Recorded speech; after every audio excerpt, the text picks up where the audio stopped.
the Moonbears will return for season number 2 of the Teambuilder Dynasty, and this time we are in the American Conference. No longer independent, but our first matchup, we're jumping right into conference play against North Texas Mean Green, who are number 23 in the country, and that is because they made the playoffs last year in the first year of the college football playoffs. They did lose in the first round to Rutgers, who we are also playing in week number 3. So we do have a pretty tough schedule here. We just take a look at Sides, their top receiver for North Texas. And they are going to be going with a freshman quarterback, 71 overall, Cash McCollum. So we are really hoping that we can get some pressure against him today and maybe see some regression from their great season last year. North Texas will start off with the ball. Lots of fans in the crowd today. I guess they are willing to put behind the season that we had last year. So let's see if we can live up to the expectations here in season number 2. McCollum will start off with the read option. He doesn't have a lot of speed, but he still picks up 6 to start the drive. Taking it again, back-to-back option plays. We're going to hunt him down on that one. We got our first third down of the game. Handoff goes up the middle to Zach Evans. He will convert there. Here's Evans again, this time running on the right. We'll keep the gain to a 7. Third straight handoff for him. He gets caught up the middle but breaks free. Getting past the logo to the 40. McCollum's going to run it again. We were not clearly not prepared for these quarterback runs here. And Evans will lose 2. Setting up at second down and 12. Now pressure in his face. Cade Bloom. He will get the first sack of the year for the Moonbears. Bloom was on our roster last year, but didn't really get a lot of playing time. He redshirted, so now some playing time opening up here in year number 2 for him. On the third down and 19, North Texas will try the screen, and we're just going to knock him out of bounds, leading to a field goal, which will be good. North Texas will take the lead here early in this game. And now we can take a look at this Moonbears offense led by quarterback Jose Niver, number 6. The first play of the season will be a handoff to Charles Stewart, who doesn't pick up anything there. Second down and 10. First passing play for the lefty. Niver goes over the middle and dropped by Brock. We also brought in another quarterback, Walker White, who is rated higher, but Niver does have that platinum, I think it's platinum, field general ability, which is really helpful here to order to call out the blitzes. So picking up the first down there. Here goes Niver for his first run. Losing 2 there. Second down and 12. We're going to set up a screen. This is Javon Moore. Nothing really there for Javon Moore, who is now our starting wide receiver, replacing Bowers, who graduated last year. And this pass by Niver just off the mark. We're not able to pick up the first down. We punt to North Texas here, and in some trouble. McCollum not able to find anyone. Thrown to the ground by Jack Hines, one of our better linebackers returning from last year. We'll pick up the sack. Second down and 22 for McCollum. He gets the playoff, not able to bring him down. Third and 13 for North Texas. The next screenplay is, they're just going to get just enough. Handoff this time. The back will only pick up a few as Hines is a bit shaken up on that play. It'll lead to a 3rd and 3, which they will convert, crossing into Moonbears territory. The play action from McCollum. He found his man on the left. Brought down at the 15. McCollum now throwing into traffic. Somehow snuck that one in. Second down. He does hold on to the ball. First and goal, the option for McCollum. He flips it the last second. Evans runs in, but there is a flag down. They are going to call holding on North Texas. we will gladly accept, as Hines looks like he can come back to the game in a little bit. The handoff goes to Evans, nothing there. And now Webb is shaking up our starting free safety. McCollum is going to run it here again on 3rd and goal. Only picks up 4. They will settle for a field goal, but he actually pushes it to the right.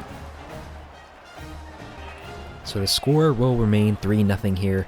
Here's the last play of the first quarter as running back Johnny Daniels pick up 5. He transferred to us from Mississippi State. He's officially listed as the starter today, but there is a three-way competition basically to see who will be the starting running back going forward between him, Stewart, and the freshman that we picked up in the offseason, Johnny Schwartz.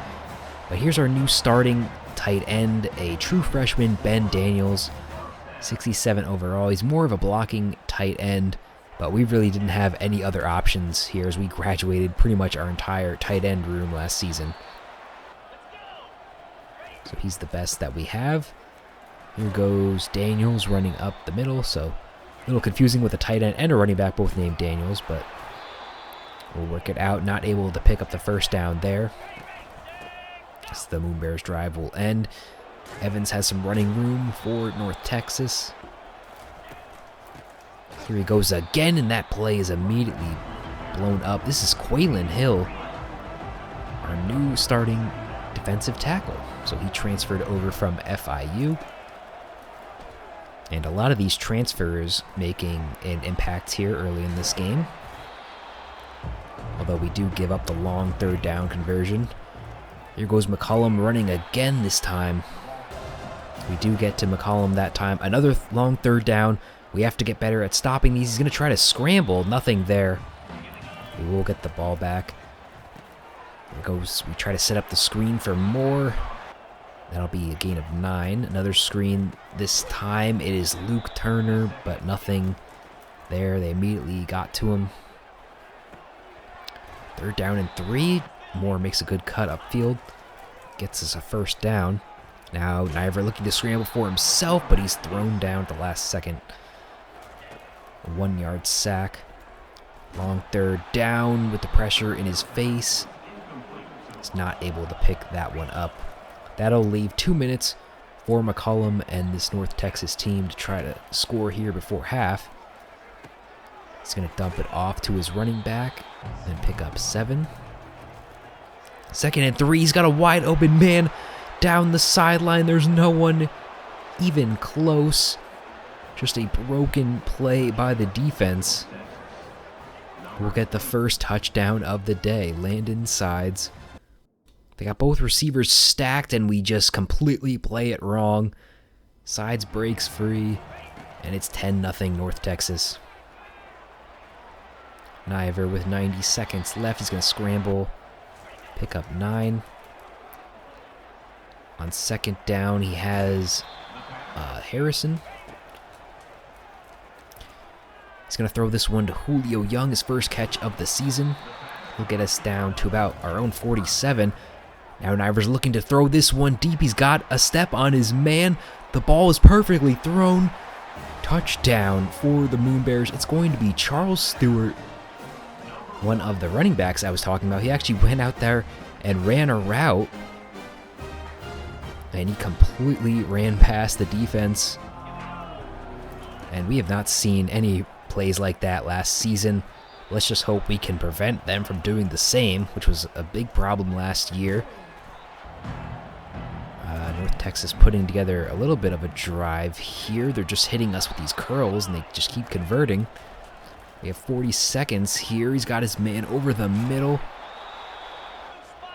Down to the 7, 1st and goal for McCollum. Throwing to the end zone. He has him. Flag down. They're going to call holding on North Texas. That's going to back them up. 1st and goal from the 17. This one's going to be picked off. It's Stovall, one of the returning players from season number 1. And he is now our nickel corner. after redshirting last season. But we only have 20 seconds to try to score off of that turnover. 22 seconds left here for Niver going over the middle. He has Daniels, but he drops it. And now throwing this time to Moore.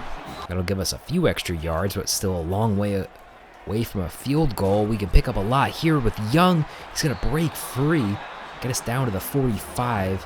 We still probably need an extra 10 yards here. So we can see Young bounce off the tackle here, and these extra yards could be crucial for us here. So trying to get the quick pass. This is going to be Daniels. He picks it up. That's going to lead to George Lincoln, our new kicker. Not enough leg on the kick. This one's actually going to be returned, and there's no one on the right side of the field. No one is going to catch the return man. And that is just a crazy swing of events. Sheffield, the receiver for North Texas, returns it all the way from the back of the end zone. And the enthusiasm has been completely sucked out of the crowd, as we were playing great here in this first half, I think, and just to have us go down by 10 after that just really hurts here. But like I said, we're going to give Stewart a chance to be the feature back here. Here's his first handoff of this drive. A nice gain of 9. Now Stewart running on the outside here. He gets a block. And Stewart down the sideline. He's going to eventually be pushed out at the 32. And that is going to be the longest run in school history. So Charles Stewart making the impression, making a great impression here early, that he should be the starting running back with the 39-yard run. So Daniels comes back into the game as Stewart is a little tired, but Stewart will come back. And there's another great run. Gain of 4. Second down here for Niver, throwing over the side to Daniels. He's going to set up a 3rd and 4. Throwing this time to Young. He just can't keep his feet in bound. 4th down and 2. We're going for it. This is going to be Ray Brock off the slant, touchdown. Ray Brock, the touchdown leader from season number 1, gets us back into this game. And North Texas will look to respond. Sides will get 8 on that play. McCollum now throwing to the side. He's got his man. Here goes Evans with a wide open hole on the left. Now the read option again. I don't know how these are working so well for them. So McCollum does not have the speed to execute that. McCollum now off of play action. Going deep the end zone. He has him, but he just threw it right behind him. There still is a flag down, so it might not have even counted. They are going to hit Tobechi Okaloy with the penalty here. He's the transfer from Iowa State, who's kind of playing a backup role at defensive tackle. Now McCollum, he's got his man wide open. This is going to be Evans. Just no one around, finds the hole in the zone. And both running backs for each of these teams have long touchdown passes, or catches, I should say. Moonbears back with the ball, not starting off this drive really great. I guess this is time to talk about the offensive line. We have 4 new starters on this team, the best being our left tackle Spanway at 75 overall. But 3rd down, here goes Moore. Nice catch and run. Setting up the 1st down, here goes Stewart, making a great impression so far. There he picks up 5. And trying to get something going here. As Spanway will pick up the false start. And on the next play, Niver gets driven into the ground. Johnny Florence Phillips for North Texas with the sack. 3rd and 15, trying to pick it up here. Does not have the separation. and we're going to have to punt. And we really have to get a stop here, as Evans will keep this drive alive. McCollum now throwing 2 sides there, picks up 7. Now another first down. The Mean Green are driving. McCollum with another read option and brought down. 3rd and 2. That one is broken up. And we do end up getting the stop. Niver throwing the deep curl route to Brock. Great play. Gets us about to midfield. Niver trying to hit Stewart. He's going to throw behind him. Not an accurate throw that time. Now Niver trying to go to Moore, but there's way too much air under that ball. That will be picked off. The first big mistake of the season, as North Texas is already up by 10, so we have to limit the damage here. We're going to start out with a good play, limit some of these yards. We finally get to McCollum here off the read option. 3rd and 14. This might make or break this game. We do swat it down. So luckily, no points off of the turnover here, as we have a chance to get back into this game. Daniels with a nice catch there. Gets a first down. Now throwing to Stewart out of the backfield. The check down picks us up another first down. Throwing this time to Moore on the left side. He has a bunch of space out in front of him, but just cannot stay in bounds. Leading to a 3rd down and 5. Stewart will pick up the first. 5 minutes left here in this game. Niver trying to go deep. That one's going to be intercepted. Flag down. He's still going. But we do get a nice break here. They did rough Niver at the end of that play, so it wipes the interception off the board. We can throw this one to Turner, who will get us within the 20. Now trying to go to the end zone. Touchdown. Luke Turner ran right up the sideline, and he will get his first touchdown of the year. Turner is another player returning from season number 1. Did not have a lot of playing time last year, but makes the great play. So we are down by 3. The defense has been playing pretty good today. We gotta get just one more stop from them, and they're not gonna get it on this one. Already into field goal range, but we have to hold them to that at this point. 3rd down. Can we get off the field? Evans is going to run right up the middle. Gets a little bit more. Down to the 6. We have 6 yards to try to keep this game close. McCollum's going to take off. Only gets 2 on that one. Now taking off again. And thrown down at the 2. And they eventually decide, maybe the running back should run this one in. And they give it to him, and it's an easy score for Evans, and this game might be out of reach for the Moonbears, as they will get their lead back to 10. 2 minutes left. Trying to throw this one deep. That one's going to be picked off. The desperation throw leads to another turnover, and that will pretty much end this game. They need to get like one more first down, and Evans will pick it up on this play. And so I definitely think that this team is improved over season number 1.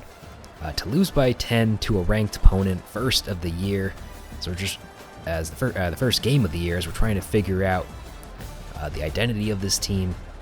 I think it could have gone a lot worse. Cash McCollum will get the player of the game in his first ever collegiate start, but that will be the end of this one.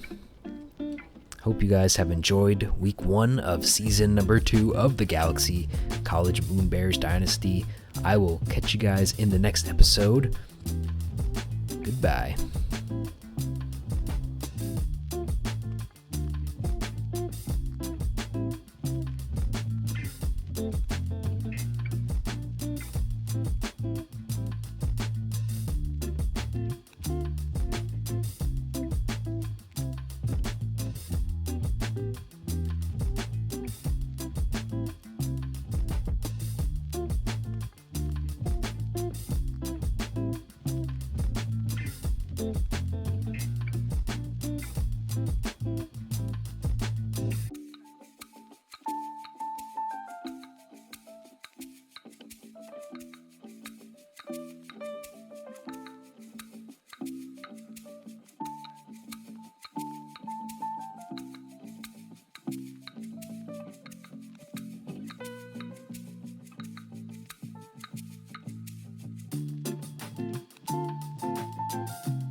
It is week number 2 of season number 2 of the Moonbears Dynasty.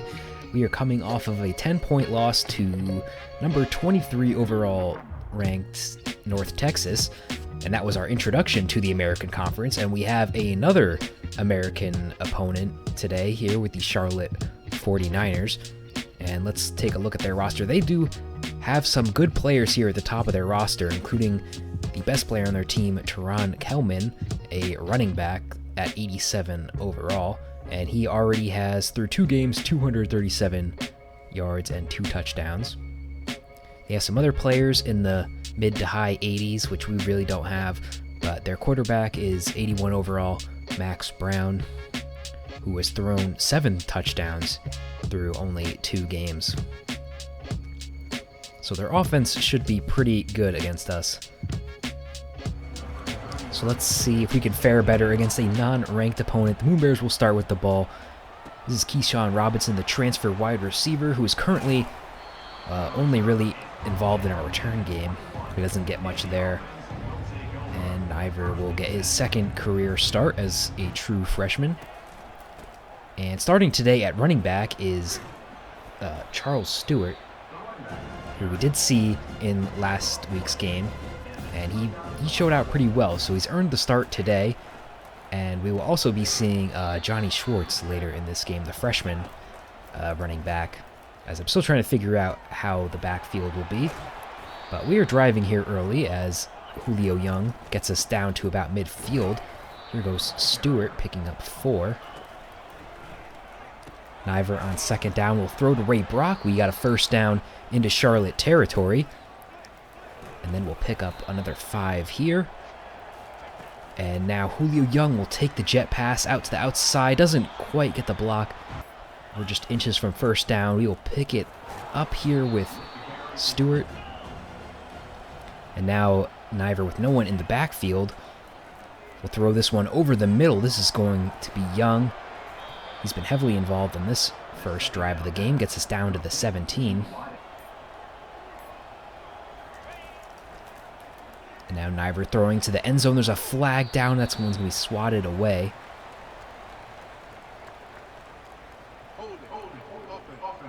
And they are going to hit Barlow with the holding call, backing us up 10. We got a 2nd and long, trying to get it all back here. That one's just underthrown. 3rd and 18 for Niver. He's going to get this one to Moore. He picks up a lot of what we lost, but not enough for the first down. The kick is going to go wide left. Lincoln pushed that one just to the left, and the great Moonbears drive will end up with no points. Charlotte will take over from their own 20, and they're going to pick up a huge 30-yard pass here and also injure one of our starting safeties. Next play, rolling out, thrown right into the hands of Ali McCrary. The big man is running all the way down, and he will score. Ali McCrary, our starting right end, picked off Brown. He was just trying to throw a simple play to the flats. Probably didn't expect McCrary to drop back into coverage, and he just swipes it away from him. And then how about the effort to run it all the way back with Brown chasing him, trying to prevent it, but not able to. Moonbears will take the lead after all. Getting on this TFL play, we have Bronson Levow Jr. He's one of our other starting linebackers. Didn't get to talk about him in episode 1, but he transferred to us from Utah State. So now on 3rd down, Charlotte trying to squeeze that one in. Not able to get it. The Moonbears will get the ball back. And Niver is in trouble here. He tries and just gets the ball out, avoiding the sack. Now on a 3rd down and 8, he's got a man open. This is Javon Moore. He will bring this down all the way within the 20. And now Niver looking to throw. He's going to sneak this one to Turner. That will get us down to the 5. Here's the handoff to Stewart. Nothing really on that one. We do have a flag down, and it looks like it is going to be a holding call as Barlow picks up his second holding call of the day. So that'll lead to 2nd and goal from the 14. Trying to go to the corner. just not timed properly. Now on a third down, Niver's in trouble and gets thrown down. And that's going to knock us back to the 41. So Lincoln, who's already missed a kick, we will go for it again. This time the kick is off clean, and we will extend this lead to 10. 49ers back with the ball. Here goes Kelman. We haven't really talked about him, and he's making our guys miss all over this play. Gets a 9 on that one. Now the play action to him as Brown is going to throw over the middle. Gets him down to the 49-yard line. Now trying the screen. Nothing developing on that one. We have another third down situation. They're setting up another screen, and this time there's some daylight in front. Charlotte now to the 30-yard line to play action. Going over the middle. This one's going to be picked off again. 2 interceptions here in the first half. That interception was by Cade Uluave, who transferred to us from Cal, and he's actually the top-rated player on our entire team at 80 overall, and he's only a junior, so we will have him for next season as well. One of our best defensive additions in the offseason. The Moonbears will get the ball back, and Moore will take that down, get us pick up 8 on that one. Here goes Stewart fighting forward, not quite enough to get the first down. We'll hand it to him again on third down. He slips through the blocks, and he's been really impressing me so far. This is his second game, but he is looking like he is going to be the starter. It'll be a tough task for a true freshman to beat him out, but we'll see him later in this game. As Niver not able to complete that third down and not close enough to kick the field goal, so it's going to be Charlotte ball here, down with 2 minutes left. A second down, Brown throwing over the middle. Somehow he comes down with that one.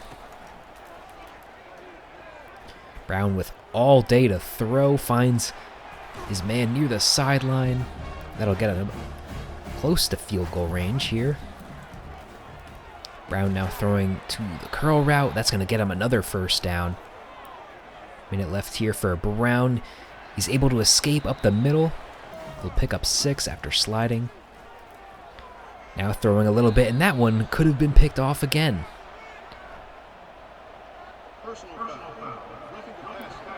Although it would not have counted, as we do pick up the roughing the passer. Jordan Miles commits that penalty. That'll set him up from the 12. They don't get much on that one. Brown going over the middle. They'll pick up an extra few. And now a crucial third down for the Moonbears. We're going to force the pressure. He had a man open in the end zone, but the pressure forces the incomplete pass. And Charlotte will kick the field goal here. And cut down our lead to only 7. We have 7 seconds here left in the half. Try to set up the screenplay. Stewart makes one man miss, and that will send us to halftime. Moonbears have looked pretty good here in this first half, although we have only scored 10 points, so it's all credit to our defense, the 2 turnovers. But the offense has looked efficient, just the missed field goal. And as promised, we're going to give true freshman Johnny Schwartz a chance at the ball. All these guys are within 2 overall points of each other, so got to figure out some way who's going to be the starter. As Charlotte's going to break free here, Kelman will finally gets a long run under his belt. Now running it again this time. He'll find an easy hole, get up to 10 more yards. He's averaging almost 120 a game, and they're finally starting to get him involved. There he goes, picking up another 8. Brown will throw this time. Just a nice underneath pass, and the extra yards after the catch will get him to the 4. In a 1st and goal situation, here goes Kelman. He does the spin last second. Touchdown Charlotte. They will tie this game up, as Kelman did not really show out much in the first half, and then on the first drive it was all him all the way. We got a tie game here. Here goes Schwartz on his first carry as a Moonbear, and he will pick up 9. We're going to hand it off to him again. He'll get a few. Now the play action pass. Niver going deep. He's going to just get this one to Brock. He secures the catch going to the ground. And now Niver rolling out to his side. Nothing there. We'll have to throw that one away. Here's a 3rd down and 10. Slipping this one to Young. Now trying to get this one to Daniels, the tight end. He's going to drop it. He's more of a blocking tight end. And this time, the weird pass. Just not able to get it out in time. Niver's been under pressure all day. We will settle for the field goal, and Lincoln goes 2 of 3 on the day, as we will retake this lead. Charlotte looking to respond. It was all Kelman on the last drive, and it's already looking like he's going to take over this drive too. Here's the 2nd down handoff to Kelman. He'll fight forward the extra yards. We have 1 yard left. They go with the read option, trying to trick us, but we sniffed that one out. McCrary, who had the pick 6 earlier, does another crucial play. Although Niver is still getting beat up here. 3rd and 16 from our own end zone. Javon Moore comes up with a huge play as we go from being in our end zone to back into this drive. Stewart has checked into the game. I'm not sure what happened to Schwartz, and now just a horrible throw by Niver. Goes straight to the linebacker sitting in coverage, as he is not happy with that throw and decision. It was an RPO. It just should have never been thrown. Charlotte will have a great opportunity to score here, starting on our side of the field. Brown will roll out this time, as we're not able to get him down. From within the red zone, here goes Kelman. He's got a big hole on the left, picking up a 9.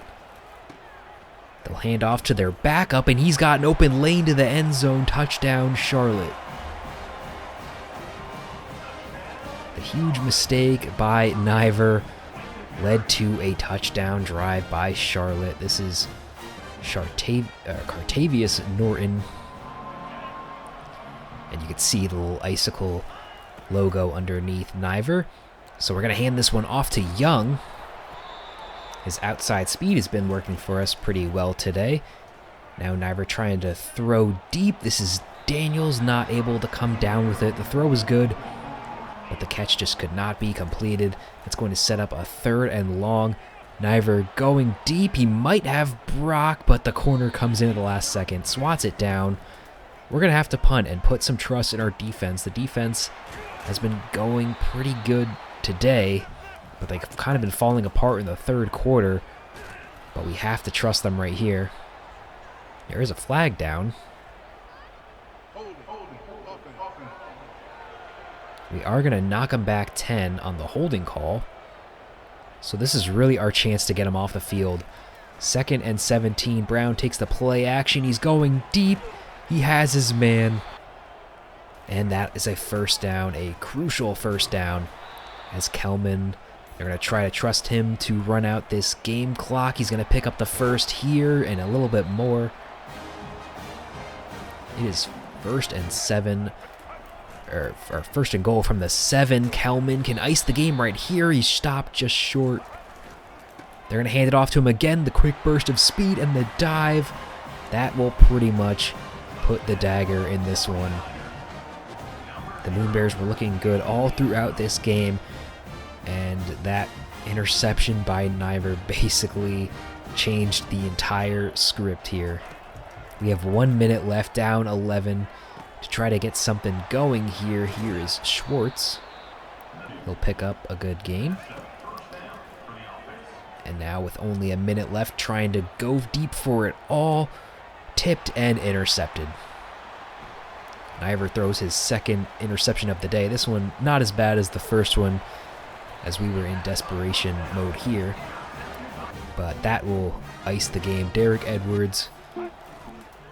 And yeah, final score 24-13. At least at this point, we are seeing definite steps forward taken by this Moonbears team, but the problems with the offensive line, as well as some of the drops, really hurt us in this game. But the Moonbears will fall to 0-2. I hope you guys have enjoyed this episode. I will catch you in the next one.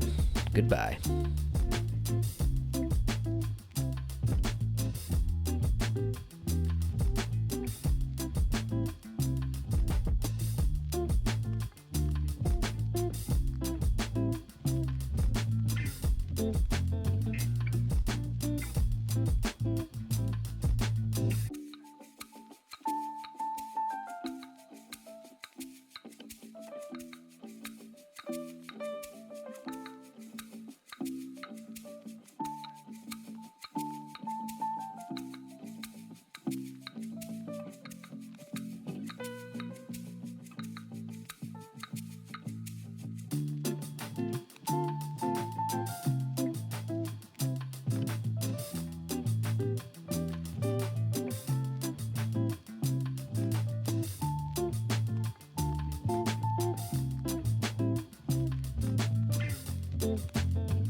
Welcome back to the Galaxy College Moonbears Dynasty.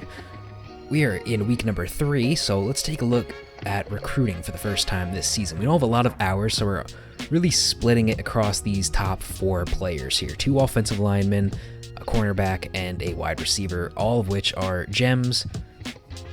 So focusing on the top players that we want here. Some of them are already ready for a visit.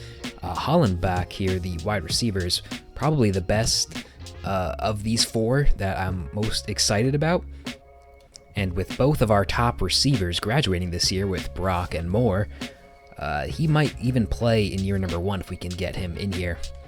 The only thing we can really pitch him on is his proximity to home, but we do have this center from New Jersey, so he'll definitely get the same proximity to home pitch.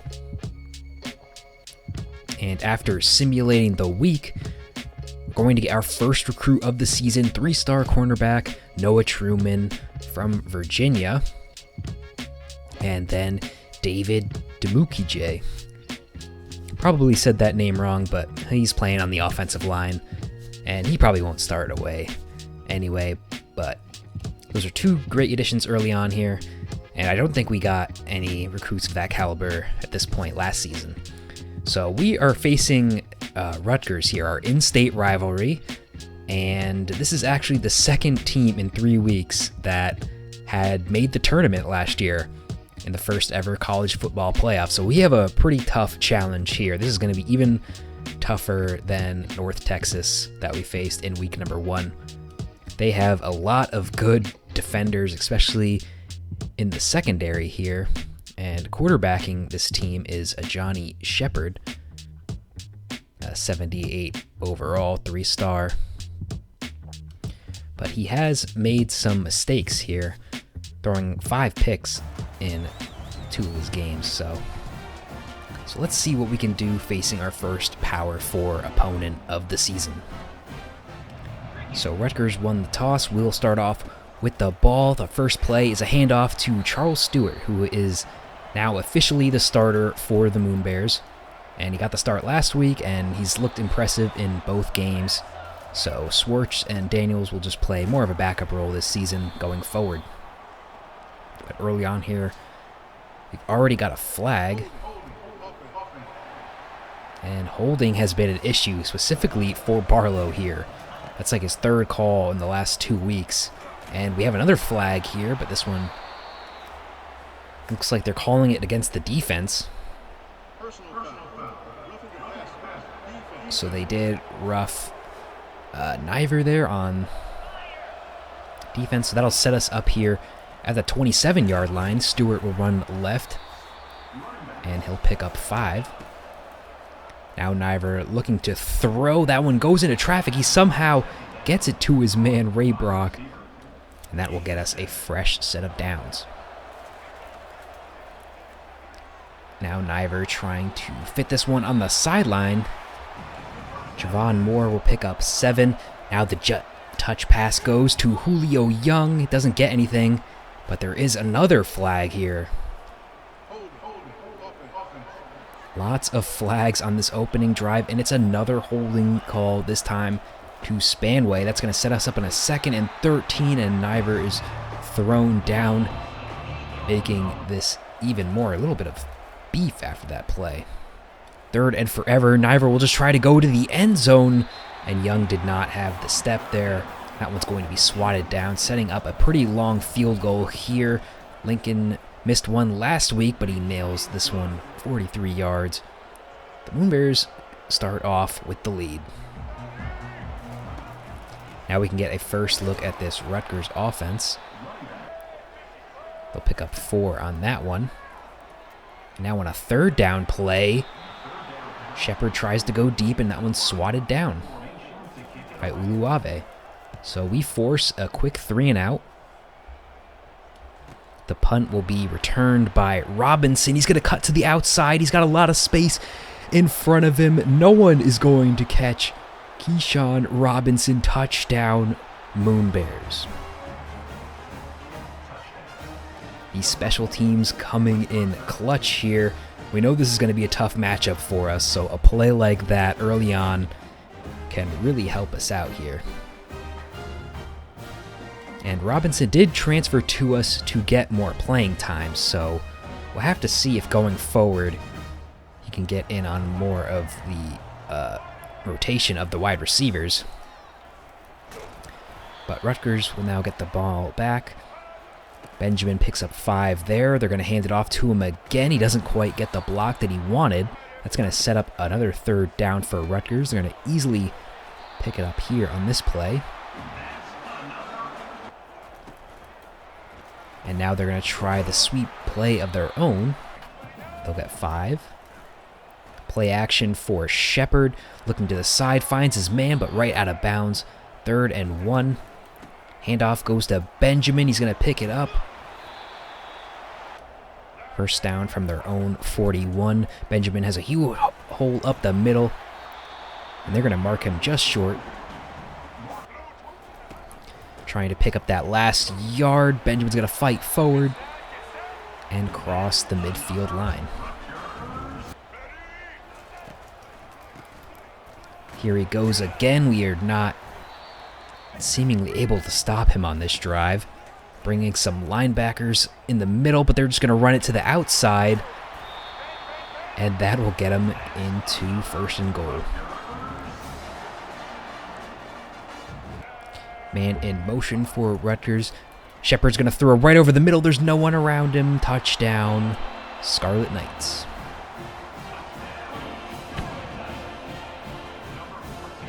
The freshman tight end for Rutgers will cut this lead down with this play, and it looks like he may not have gotten in. We're actually going to challenge this play.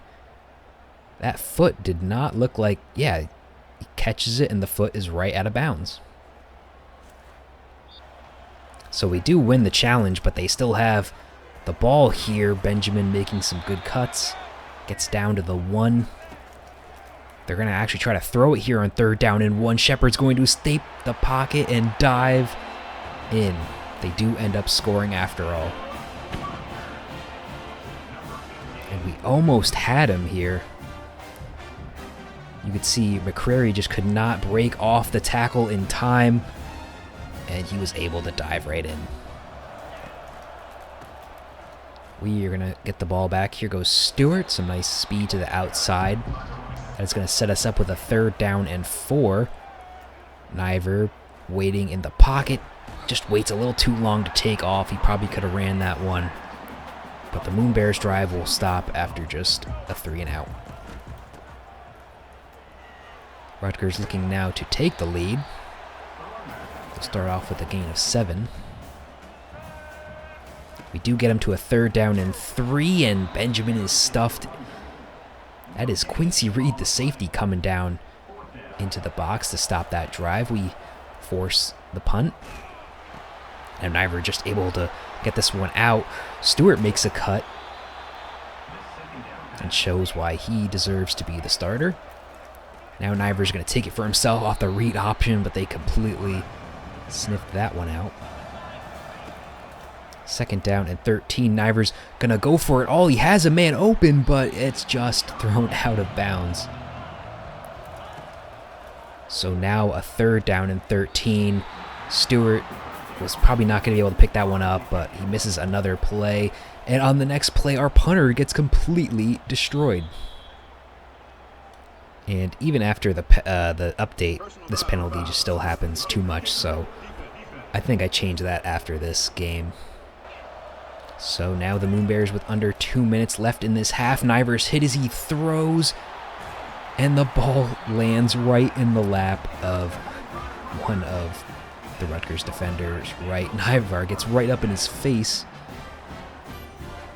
Just a completely unlucky play there. Abram Wright, right place, right time.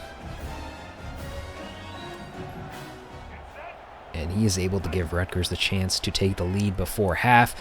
And they're going to get it right here. The seam route right up the middle. Reed could not keep up with him. KJ Duff, the freshman receiver. He will give Rutgers the first lead of the day here.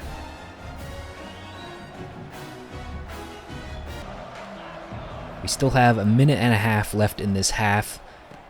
Can we get anything going here? We get a nice play to start off the drive. Now trying to set up the screen here. He gets this one to Stewart. He has one man to beat. Breaks free of him. But still gets tracked down. We need about 15 to 20 yards for the field goal, but it's not going to matter. We're going to fumble the ball off the hit. And that is a scoop and score. The last 2 minutes of the half has been a complete disaster for the Moonbears. The offensive line is just letting up so much pressure that we threw the pick and then fumbled that one. And almost throwing another pick here, as this one, or we still got one more play here. Now going for it all. Niver now going for it all in the Hail Mary, showing off the arm strength. That one's going to be swatted down. Rutgers will go into the half up 21 to 10, and we could have possibly been up by about that much if we just had some ability to protect Niver as he throws.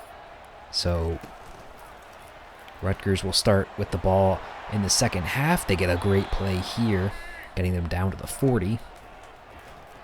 Shepard has all day to throw, but he's eventually tracked down. That is Blanks, the linebacker.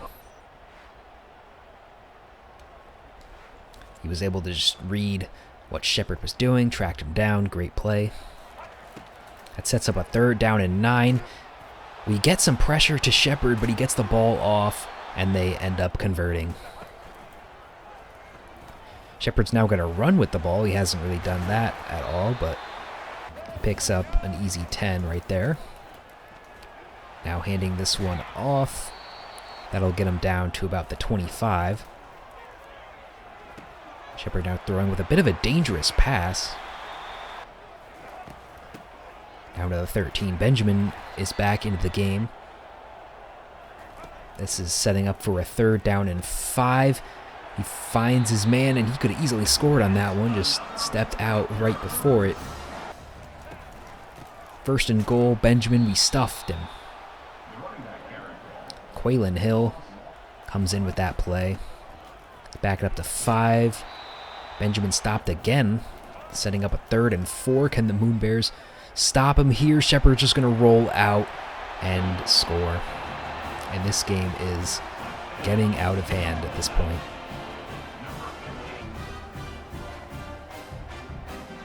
Shepard picks up his 2nd rushing touchdown of the day. And that will lead to an 18-point lead for Rutgers.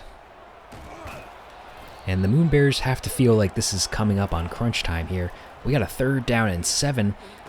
Throwing over the middle to Stewart. He is stopped just short. and we are not able to risk it. That 4th and 1. So Rutgers gets the ball back. We got to hope for a defensive miracle at this point. 2nd down, the run to Benjamin. They're trying to run out this clock. They pick up another first. That's going to chew a few more minutes here. Benjamin picks up another 1st down. More minutes off the clock. We're down to just 5 minutes. This game is slipping away from us. They pick up another first here. That'll lead to 4 minutes left. Throwing this one will get them to a 1st and goal. That will lead us to a 3rd and goal. Shepard has his man open on the right. We have 1 defender for 2 receivers, and math is never going to work. Rutgers extends this lead 35-10.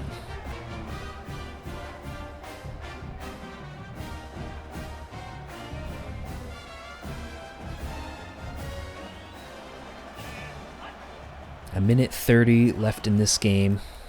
Do we have anything to show here?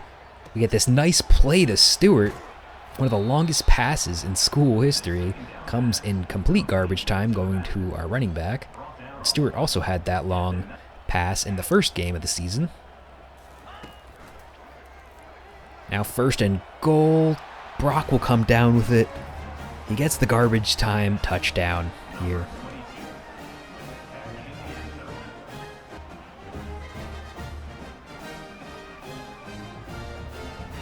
And that is pretty much the rest of what happened in this game. Final score, Rutgers 35, Galaxy College only 17. You know, it looked really good there in the first. Then just the pile-on from the 2 turnovers, and the offense for Rutgers came alive, and we stood no chance at that point. Shepard scoring 4 touchdowns. But we do have a little bit more recruiting to talk about, as we do get another recruit. Didn't pop up, but Paul College, the center, commits to us. So we have 2 offensive linemen in this class that are going to be great additions for us. And we're still trying to get Holland back, the receiver, but we also need a punter. So Colin Scioli here is the best one that I could find, so we offered him a scholarship. I won't go too crazy with punter since we do have a lot of...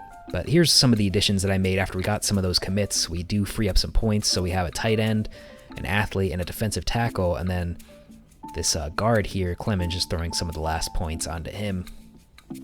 And Boone and Marshall are all gems as well, so really just focusing on the players with high upside, 3-star players.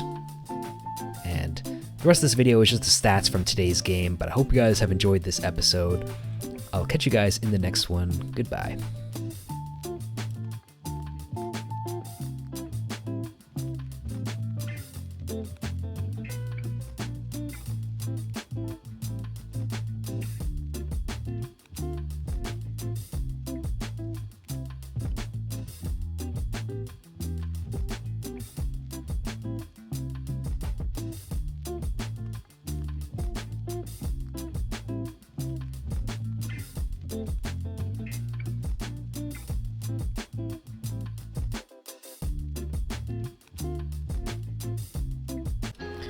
The Moonbears have not had a great start to the season, starting off with a record of 0-3, but so has our opponent today. We are taking on Ball State, who has also started the year 0-3, and they have a roster that is actually pretty similarly rated to ours. They only have a few players over 80 overall. One of them is their best offensive player, Spiegel, the running back. Then we have Magwood, the receiver, who only has 8 catches through 3 games.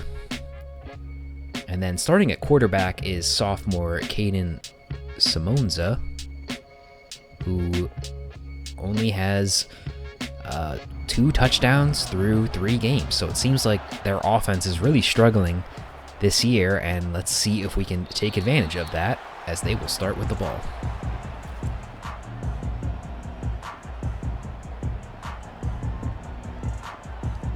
So let's start midway through this first drive for Ball State, as they are near the midfield logo. This run will only go for a gain of 3. Simonza will now throw over the middle. He has his man, and we stop him short, so good third down situation here, but it looks like they're going to pick it up. This will bring them down within the 40.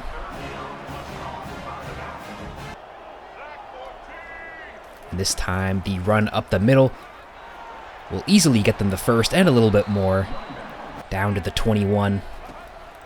Ball State nearing the red zone, throwing over the middle. He somehow hangs on to that one.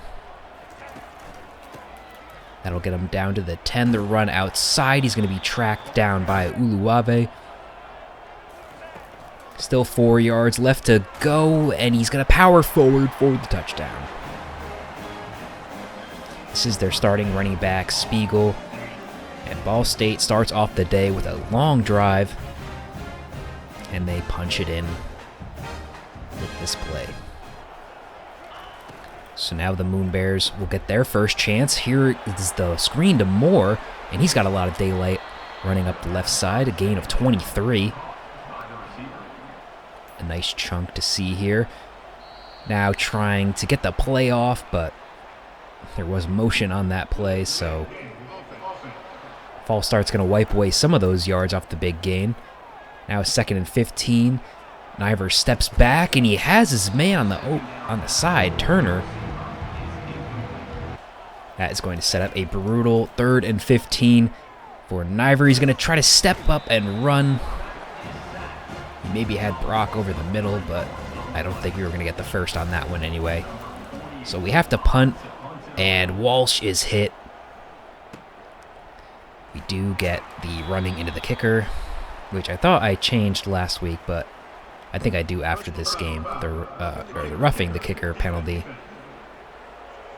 Even after the update, it just happens way too much, so that'll get changed pretty soon here.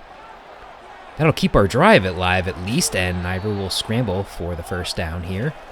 We're now at the 35. Here's the handoff to Stewart. He really hasn't had much going here on the first drive, but here goes Moore, who had the big play before he gets picked up and thrown to the ground. We pick up 5 there. So Niver looking to throw. He has his man going to the end zone, and Ball State gets there at the last second to swat that one away. That would have been a pretty big play for us, and now we're dropping it. And the kick will go wide right.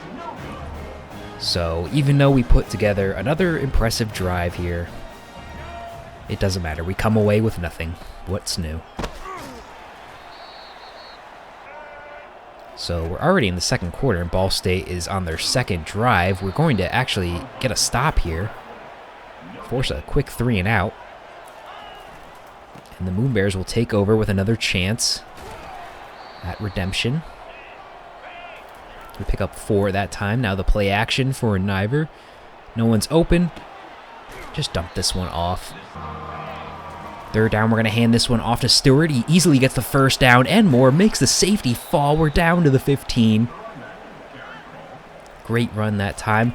And now we're going to do the sweep play to Julio Young. He's got some space on the outside, just short. Almost punching it in. But we can't make the same mistake as the last drive. We got to get this one in. Stewart will finish the job. Touchdown, Moonbears. And Stewart is definitely the best addition to this team this past season. He was on the roster last year, but didn't really see any playing time. But Ball State with 3 minutes left, and luckily that one is swatted down. We got a 3rd down and 7, but they have a man streaking on the sideline. We're going to stop him. But a huge play. Set up 1st and 10 from the 13. The quick dump off will get him 7. Only needs 3 for the first, but they're going to go for it all. We swat that one down. So they end up kicking the field goal. They'll take the lead 10-7. We have a minute and a half here, and we're immediately going backwards.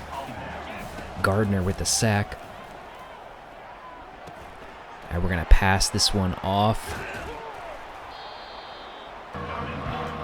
So now passing here on third down, he has Johnny Schwartz, the freshman, picks up the first down. And now Niver trying to go deep to Turner, but he doesn't put enough under it. Turner was open, but that ball was so underthrown that, of course, that's going to be picked off. So another drive with nothing to show for it. Now we're just trying to prevent Ball State from tacking on some extra points here going into the half, which the Moonbears have been known to let up. We do get them to a 4th and 1. We're going to have 40 seconds here to try to take the lead for ourselves. And this pass is going out to Schwartz. He'll gain 6. Niver now tries to step up, but is thrown to the ground. Throwing this time to the right to Young. He's got it, but they actually ruled it as out of bounds, so we end up challenging this. You see that right foot clearly in bounds. So they do give us the progress. Now Niver, he's got a man open. This is Turner. This one comes in right at the perfect time. Touchdown. Tried to hit him on the last drive. Wasn't able to do it, but this time Niver is able to make it happen. Just a great throw right at the perfect time. And that will give the Moonbears the lead heading into halftime. Score of 14-10. But overall, this has been a pretty even matchup. So we're really going to have to try to earn this victory here in the second half. The Moonbears will start with the ball in the second half. This is going to Stewart. Nice run of 5. We're at midfield now. Another handoff goes to Stewart. He's got some blockers in front. And he's up to 54 yards on the day. Here comes the backup, Johnny Daniels. He'll pick up 5 on his first run of the day.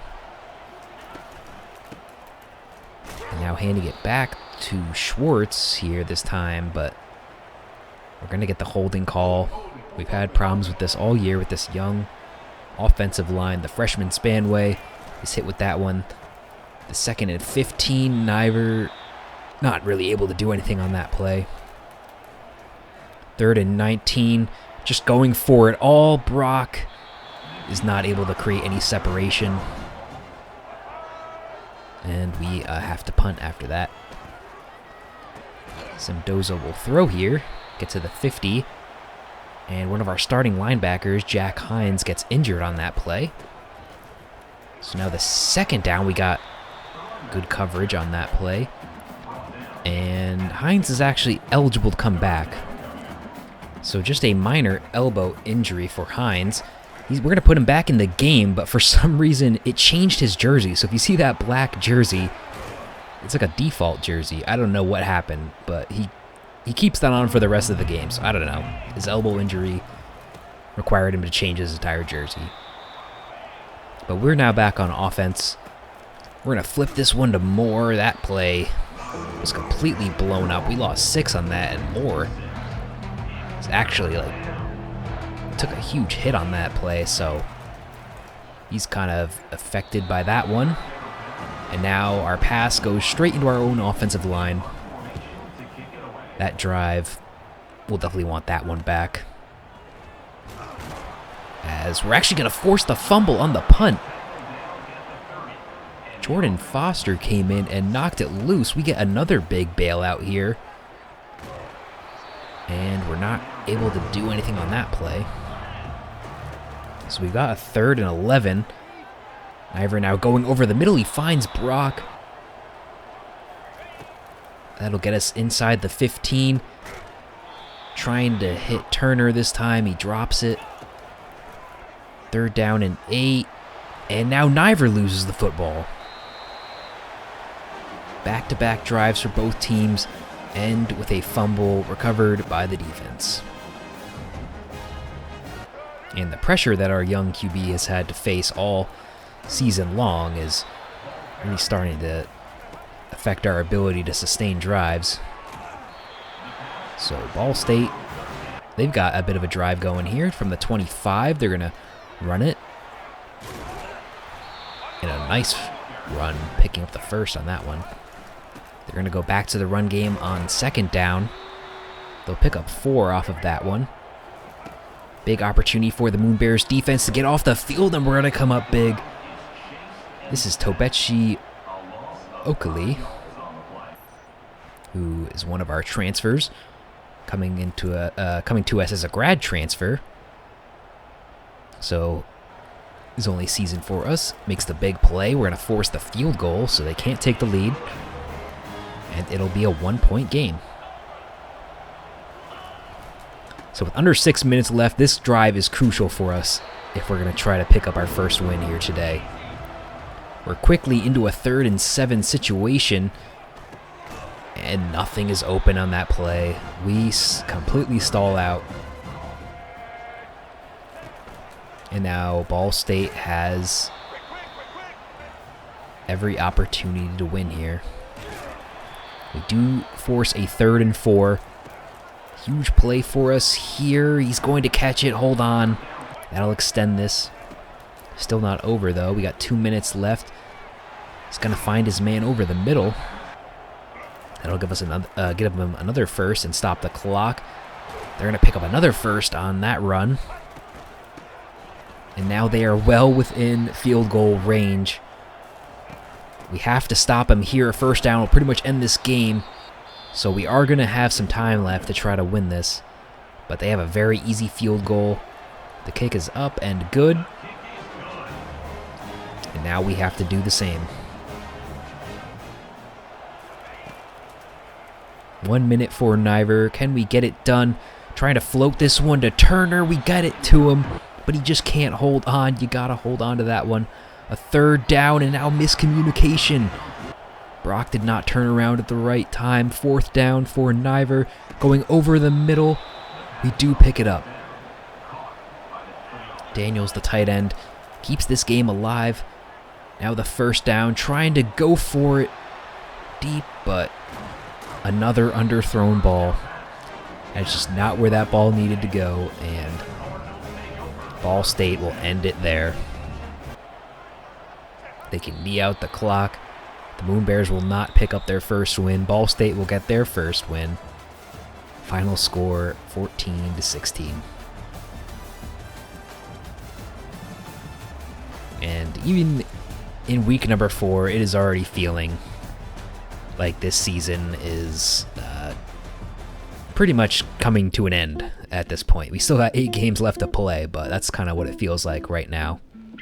And now just quickly looking at the stats, but this was a very winnable game for us, and the interception just really hurt. And I mean, we wouldn't have been in the position to even throw those interceptions if we just had not had some of those key drops.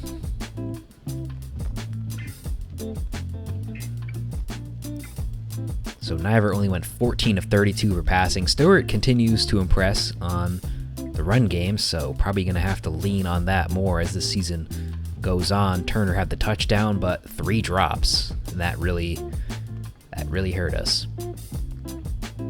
A few players got TFLs, the 1 sack for Oakley, and really we're not really able to generate much pressure. And also cannot forget about the missed field goal early in the game. Lincoln missed that one, pushed it to the right, and that really ended up being the difference. So we had a few different pathways to win this game, just not able to come up with it. And after this game, with all the pressure that Niver is facing, I decided to make some changes to the line.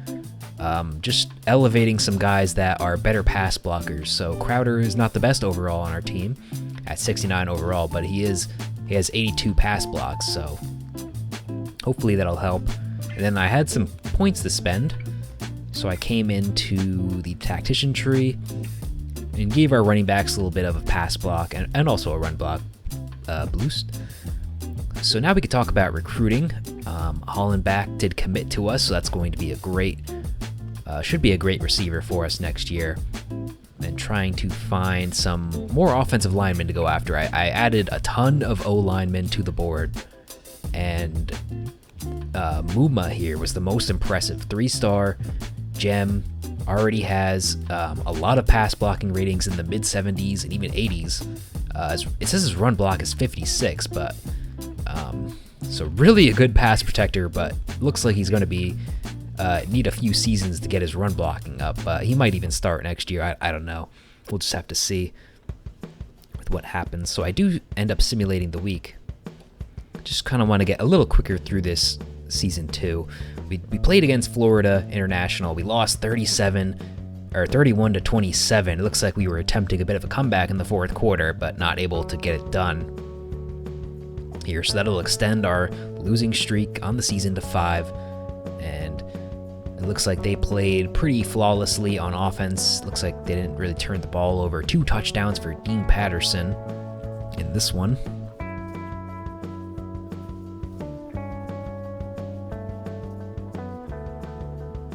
And it looks like when we're not in the game, they're not really able to generate a lot of pressure, but with not a lot of pressure on Niver, I mean, that's probably how we scored 27 points in this. And Niver had a great day. 3 touchdowns, no picks, 277 passing yards. Only took 1 sack the whole day, so I guess that's kind of our vision going forward. We gotta get this O-line up. But then moving over to receiving stats, Javon Moore, 13 catches, 143 yards. Great day for him, but he didn't even score. Julio Young got the 2 scores, and also Brock caught one on his only pass.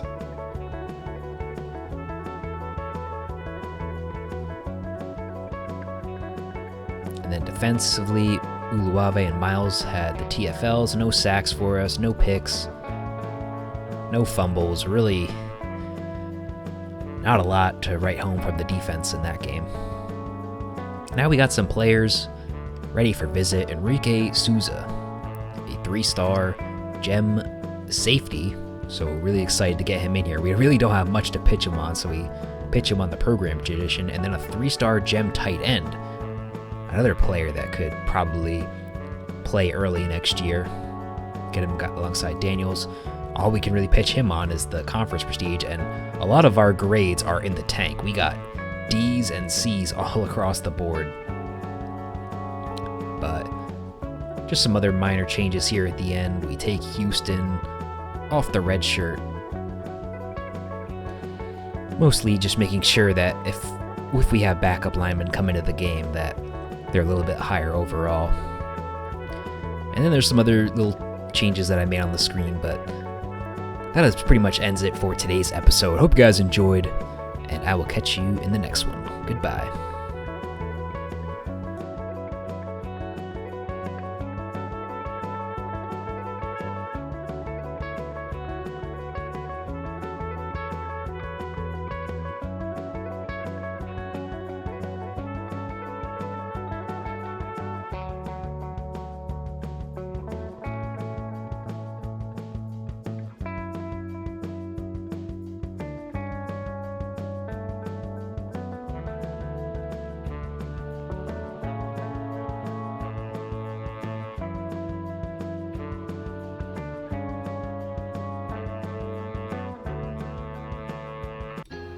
Welcome back, guys, to week number 6 of the Moonbears Dynasty. We're at 0-5, and we already have the banner here that pops up. Please let it end. And yeah, our hopes for this season are pretty much coming to an end, unless we can turn it around here against Army. They're 1-2. They also do play the triple option, so maybe we can work with that to kind of slow their offense down. But the Moonbears will start with the ball. This pass to Moore is not going to go anywhere. We're already in a 3rd and long situation for Niver, and he's getting thrown to the ground. Randolph, the player from Army, and he's getting into a bit of a fight with Niver here early in this first quarter.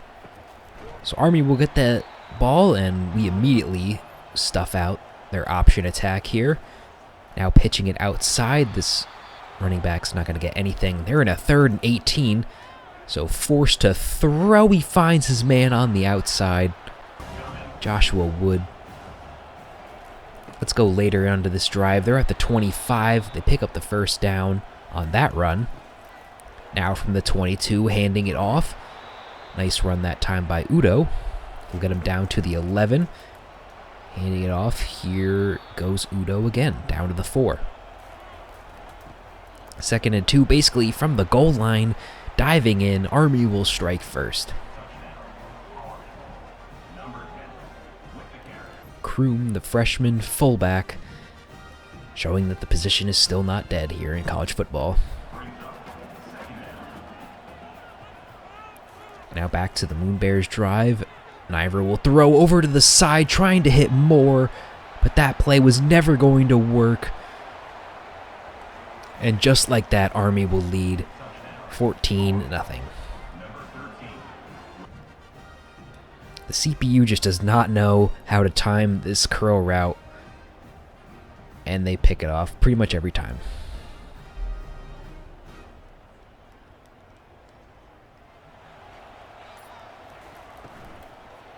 Let's see what we can do on our next drive. This play to Brock, he spins, able to pick up 6 as Niver completes his 100th pass of the season. Now here on 2nd down, handing off to Stewart. He's going to hit the outside, and now running up the sideline. Stewart's got 20 yards to go, but he's going to be taken out at the 8. One of the longest runs in school history. Coming here, a 57-yard dash.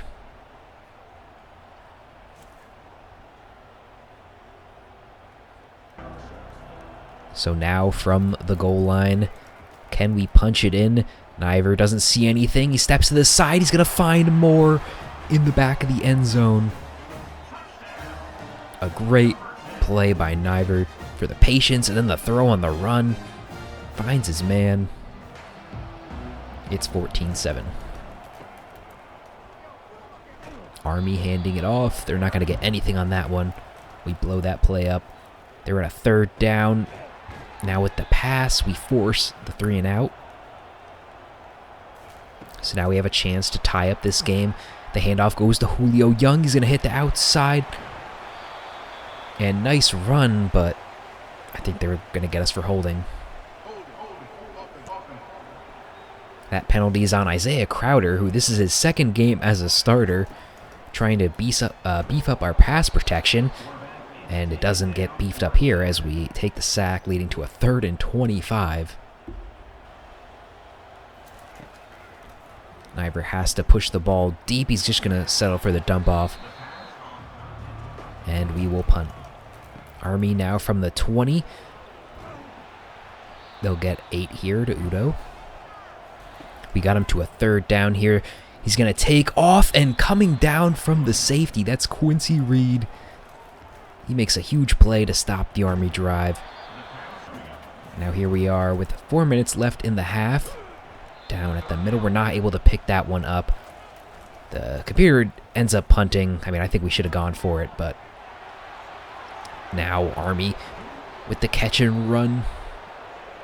Joshua Wood, who had the big play earlier in the game. It's another big one there. This pass is going to be bobbled. This is going to set up a 3rd down.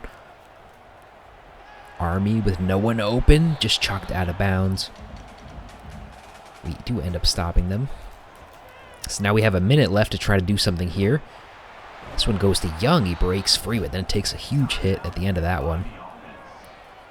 Niver now throwing. This is going to be Daniels, or Schwartz actually, one of our backup running backs. And now it's 2nd down. Brock will extend the drive. Niver now throwing deep. He's got Javon Moore. He's going to be stopped just short. 3 yards to go. Niver sensing the pressure. He's going to lose 10 on that one. 3rd and 14. That one's going out of bounds. We're going to have to settle for the field goal. The kick is up. And we will be down 4 heading into the halftime.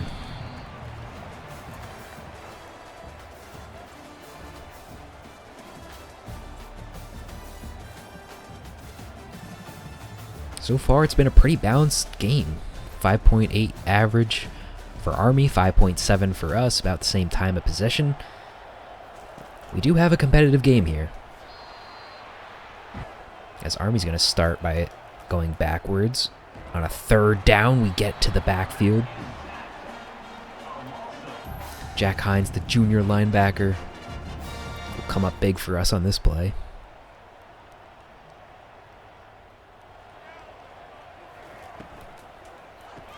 Now first down, here's Brock. He almost went out of bounds, but ends up picking up 9. Now the handoff goes to Schwartz. Nice run up the middle. That'll get us back down to about the 25. Now Niver trying to hit Daniels. Drops it. 3rd and 6. He's got some time. That one's going to be swatted down. Going for the field goal here. And Lincoln makes it.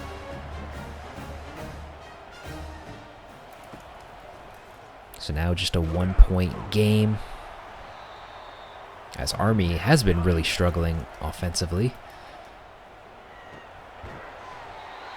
And just these quick passes are not really able to do much for him. So now we get the ball. And now it looks like our offense is struggling a little bit. 3rd and 12. Niver, that one's going to be jarred free. Just kind of trading punts here at this point in the game. Udo's up to 90 yards running for Army. As we get the 3rd sack of the day, this is going to be Hines again.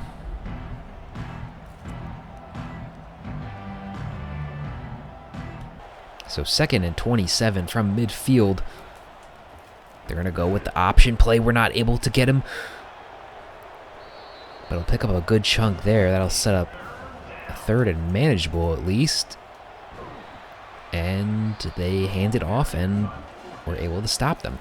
They're going for it on 4th down. We got a lot of Moonbears crashing down. They get the playoff. What kind of defensive call was that? The defense came out in field goal formation. And look at that. We only had one guy downfield to stop this.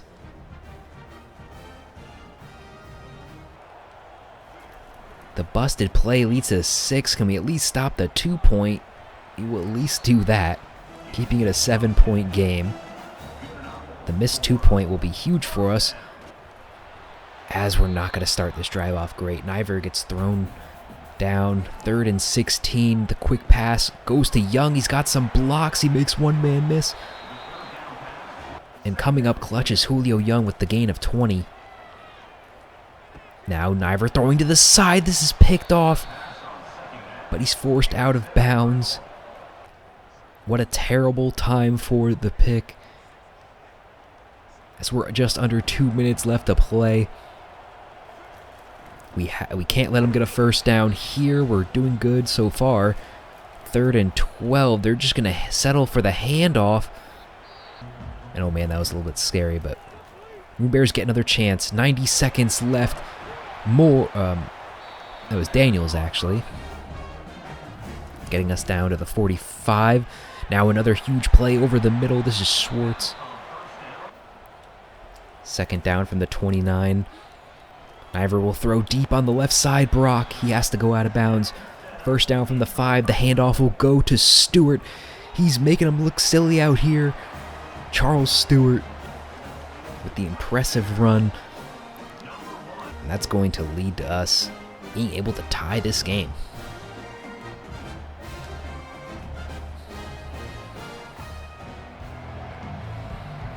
So tie game here with 45 seconds. We just got to keep Army at a field goal range. They're going for it all. He's got a man. But we swat that one down. 3rd and 11. The run up the middle. Nowhere close. And he fumbled the ball. And it looks like we came up with it.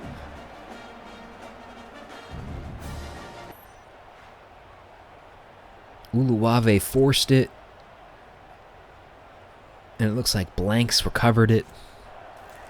We have a chance here to get into field goal range with 30 seconds left. Although Niver, the pressure is too much. The 5th sack of the day. We're just outside of field goal range. Now Niver should have just stepped up and ran with that. As we end up punting. So the first big overtime game of the season.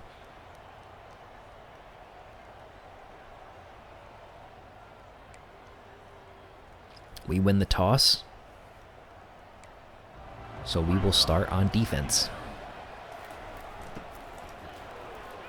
Army with a big run up the middle. That's already going to get him down to the 10. We got to keep him out of the end zone at all costs here.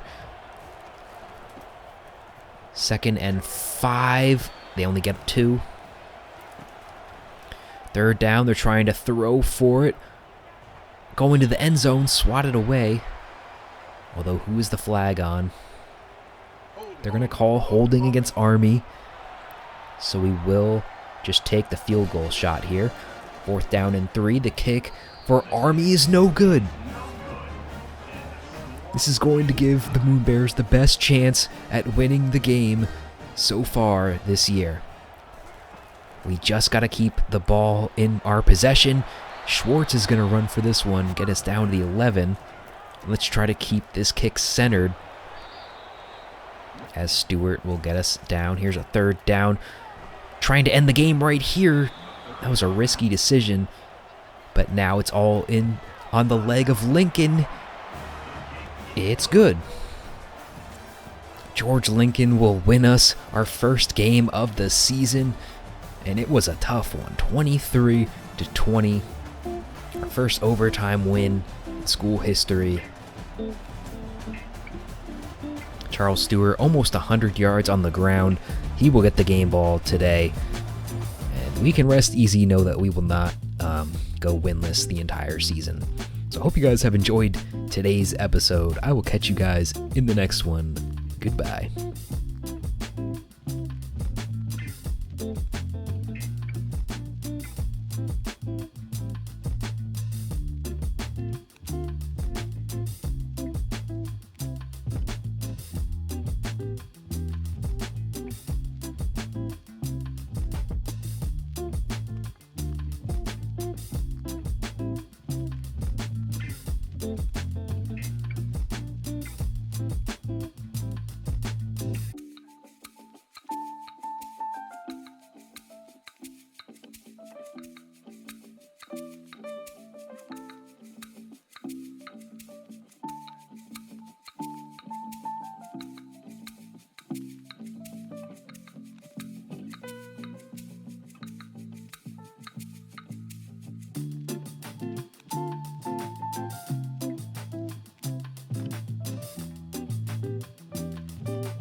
It is week number 8 for the Galaxy College Moonbears. Here in season number 2, we are fresh off of our first win against Army, but at 1-5, the season isn't really going our way.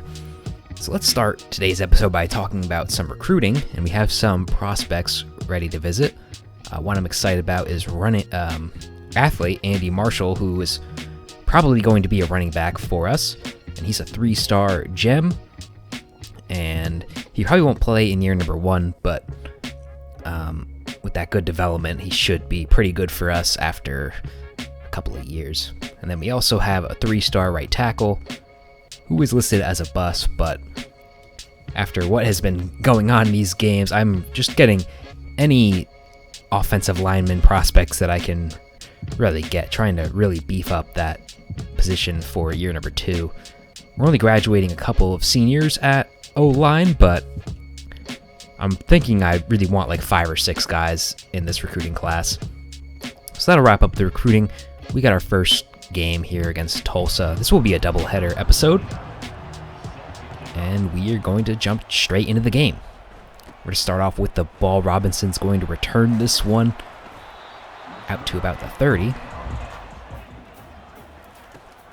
Niver in his 7th start as a true freshman, facing some early pressure here. Already in a 3rd down situation. He hits his main target, Javon Moore, on the outside. That'll give us a 1st down. Now the pitch to him. That play gets destroyed every time I call it. We got a 2nd and 14, trying to get some of those yards back. Daniels catch that one. 3rd and 7. And Schwartz is not able to hang on to that one. The Moonbears drive will end there with a punt. Tulsa now on their first drive. Their star player is Bill Jackson, the running back, so we're going to have to look out for him. 3rd and 3. They're going to pick up the first down here. Now on first down, Cardell Williams will fake the handoff. The RPO goes to the outside. We quickly track that one down. Only a gain of 5 this time. Williams throwing to the sideline. He's got a man open in the flats. That's going to bring him inside the 30. A few plays later, we have a 3rd down. And we're going to stop him just short, but they're going to rule that he got the forward progress. Enough for the first. Now the handoff goes to Jackson. There's a flag down on the play. Huge pickup there. And they are going to get this on Tulsa's center. So the nice 15-yard run will be coming right back. 2nd and 17. They're still trying to run it. We're going to blow that play up. 3rd and 20. Williams throwing. He had him for a second, but we swat that one away. They're going to settle for the field goal. They will nail it. Tulsa will take the first lead of the game, 3-0. Niver on first down is going to take it for himself. Running on the outside. He's got a wide open lane still going. But there is a flag, and that one is coming back.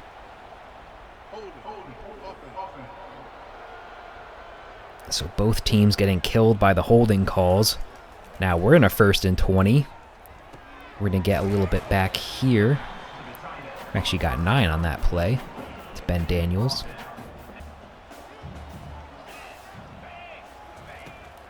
Now on 3rd down, Niver will throw this one to Daniels again. He'll gain another 9, but not enough for the first. We're going to punt this one away. Tulsa's going to lose 3. That's Olavo Jr. on the tackle for a loss. We got Tulsa to a 3rd down. Williams throws off his back foot. He had his man, but he just straight up dropped it. That's going to give the Moonbears another chance. Although now we're quickly into a 3rd down. Niver throwing the angle route, and that route has not worked all day. That's a second big missed opportunity for us. And Olavo Jr. makes another play to knock him back. Tulsa on 2nd down, going over the middle, the huge play. They're also going to get the ball at the start of the 2nd half, so preventing them from scoring here would be huge. The shiftiness by Bill Jackson will get him inside the 20. Now hand off to the backup. He'll get 9.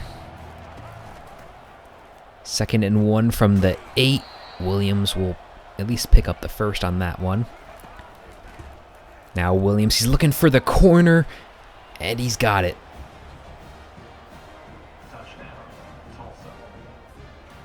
Joe Williams, the freshman. They're going to get a little bit of a bump on this play, but no flag, so Moonbears down 10-0. We got 90 seconds. Now we got 1 yard to pick up here. The handoff goes to Stewart. He's going to pick that one up easily. Got our new set of downs, and Ivor dropping back. He's going to find Moore, who's going to break free and picks up an extra 20 after the catch. Huge play for us.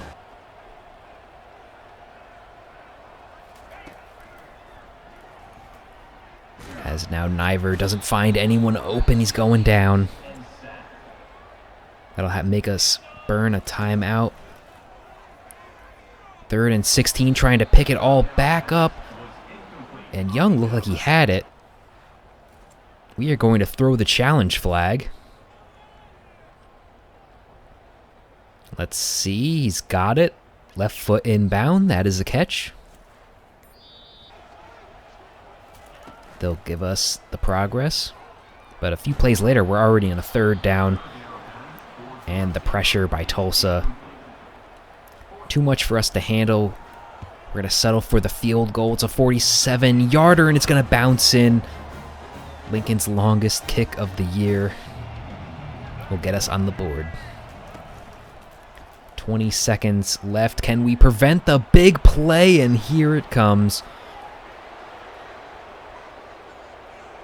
A huge swing in just a couple of minutes of this game.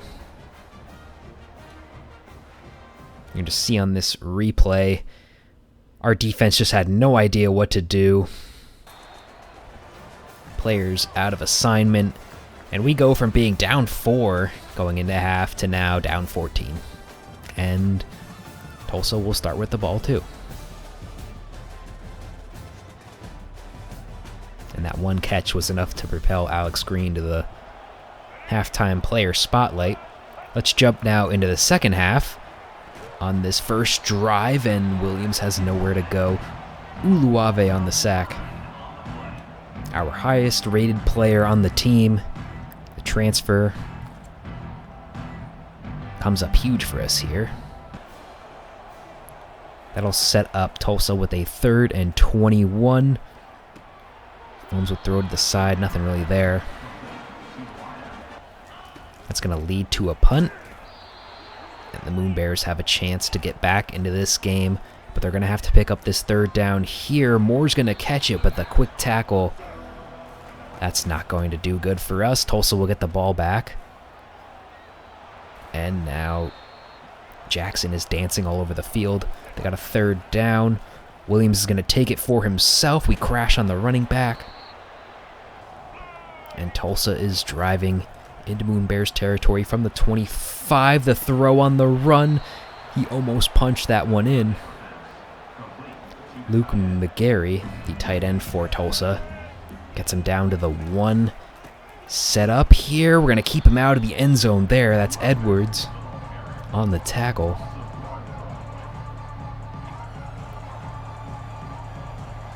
And that'll set up a 2nd down try, and they'll eventually get this one in. Touchdown Tulsa. This game is getting out of hand in the 4th quarter. Down 3 scores. Can the Moonbears put something together? Niver has Daniels with a step over the middle. He's going to catch it. Can't break free, though. Still a huge pass for Niver. Probably one of his longest through the air. And now Young on this catch gets absolutely destroyed on the tackle. 3rd down and 1. Stewart fighting forward. Doesn't get it. 4th down and 1. We might as well go for it. This is, I think, Cameron May checking into the game. Haven't really had much of him.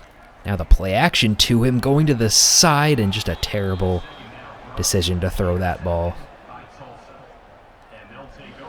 And this is just what happens when you get desperate late in these games. Let's fast forward here to about 3 minutes left in the game. The handoff goes to Jackson, the running back. He's got a wide open lane all the way down for the touchdown. Tulsa will continue to pile it on here. And that's going to be the final score, 31-3. Just a complete blowout. The Moonbears could not get anything going offensively. We really struggled on 3rd down, and Tulsa just made good use of all that. Bill Jackson, their running back, had 174 yards and the touchdown.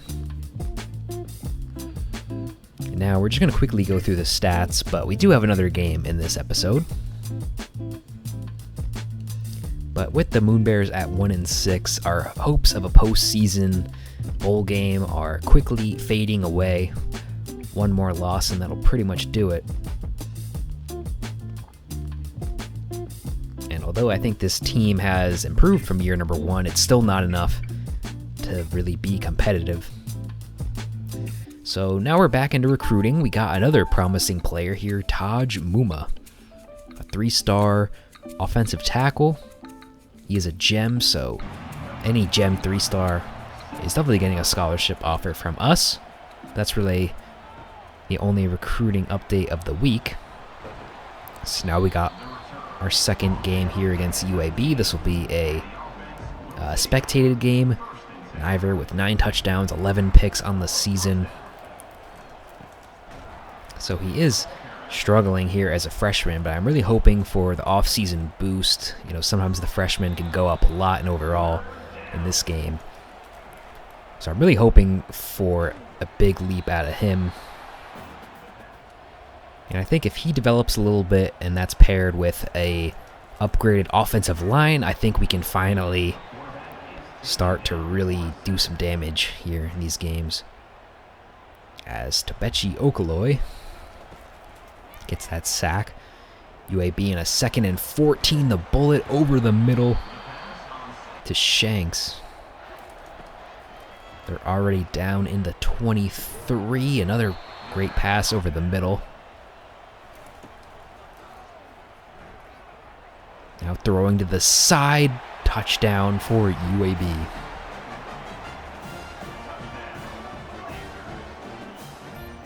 This is going to be Derek Lett, the halfback for UAB. He's a freshman. A lot of freshmen on the opposing team have been scoring touchdowns today. Here's Niver with a quick burst. We saw that in the last game, but it was wiped away by the flag. It's nice to see that Niver can pick up those kind of plays. We do fail on that 3rd down. Here's UAB with the ball on their own 3rd down, and they're going to get a huge burst up the middle. Now already in the red zone, 3rd down and 1. We have a chance to get them off the field. The diving catch. Touchdown, UAB.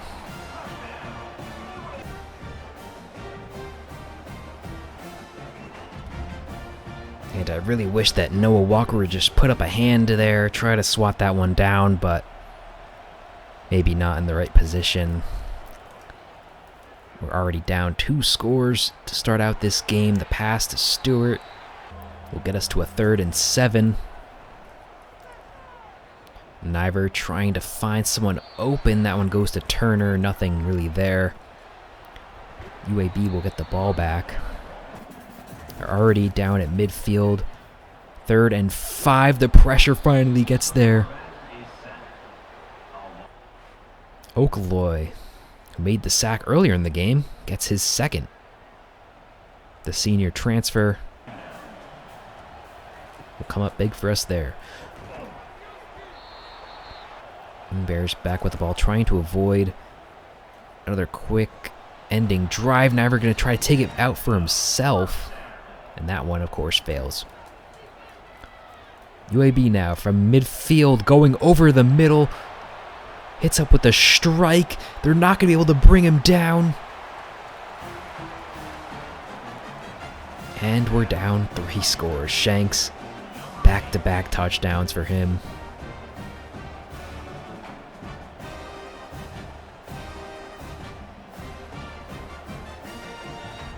And we had the tackle, but it looks like 2 Moonbears ran into each other. He was just able to quickly get out of that and finish the job. And Cam Shanks has been destroying us this first half. Only a 5-8. But the 2 scores to him. Now we're in the second half. Starting off with UAB with the ball. We gotta get him off the field here. Another wide open play. A few plays later, we got him to a 3rd and 14, but it doesn't matter. The strike over the middle will get him to a 2nd and goal here. And we'll get to him this time. The ball is out.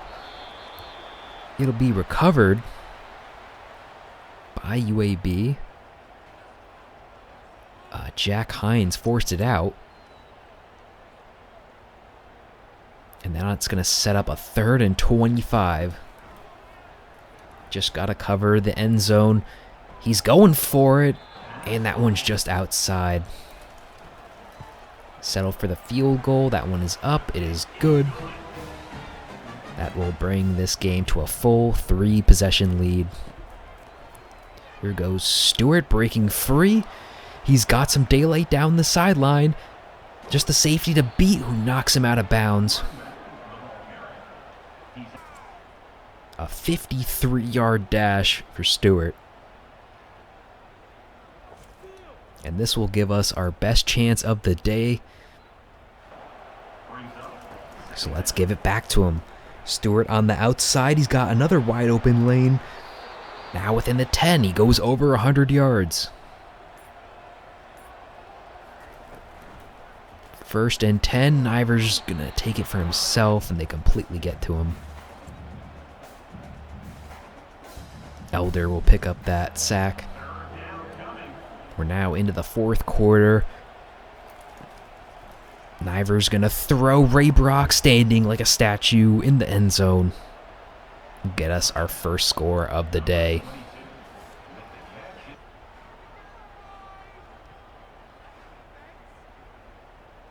You didn't have to do much on this, just run, turn around, catch, and we're going for 2. And I don't know why we're on the 10-yard line. Must have been a penalty, but what a terrible call for one chance from the 10-yard line.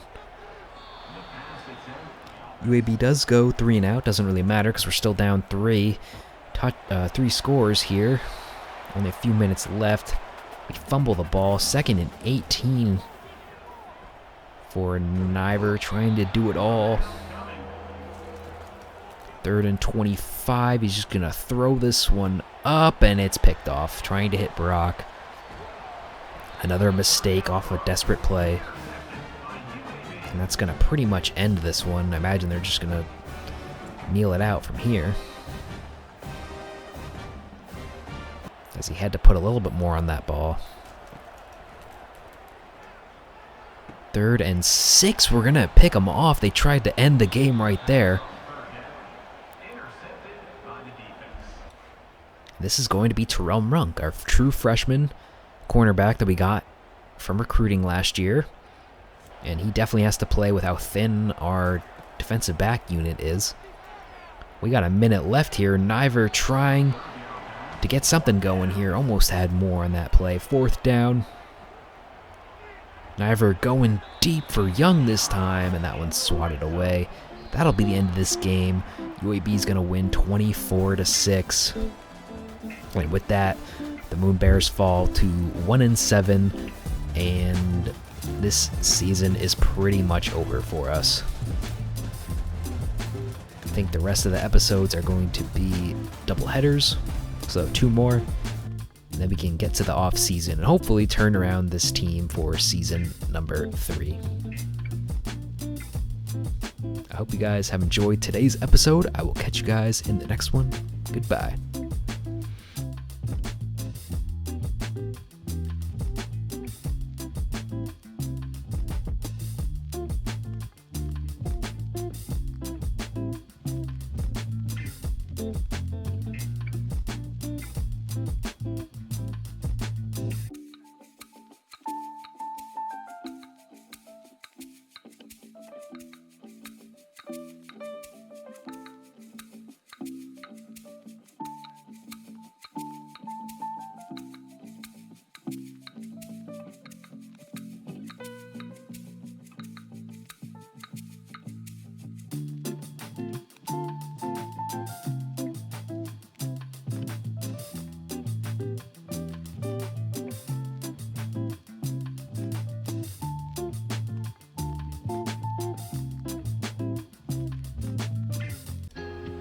The Moonbears are 1-7 heading into week 11, which means our season is pretty much over.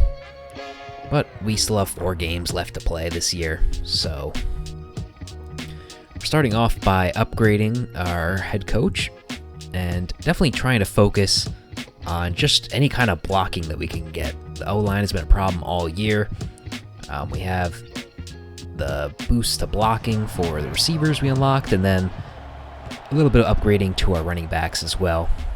And we're versing Duke here, who we did face last year, and they beat us 38-7. So I guess our goal for today is to try and improve on that mark from last season. So out comes Malik Murphy and this Duke offense that completely destroyed us last year. And the handoff will go to the outside. Duke on the first drive of the game already in the Moonbears territory, setting up the screen here. The running back had a wide open lane, but he just runs out of bounds for some reason. And now the reverse, we're going to sniff that one out at least. Jack Hines coming off of a good couple of weeks here. these last couple of games. 3rd and 15. The pressure gets to Murphy. And that will end the drive. They're going to go for the field goal. They got a good kicker. Who knocks it through. Duke takes the 3-0 lead. First drive for the Moonbears. Niver is still the starter, but we'll talk about that later. We're going to pitch it to Julio Young. The wide receiver goes all the way down to the 25.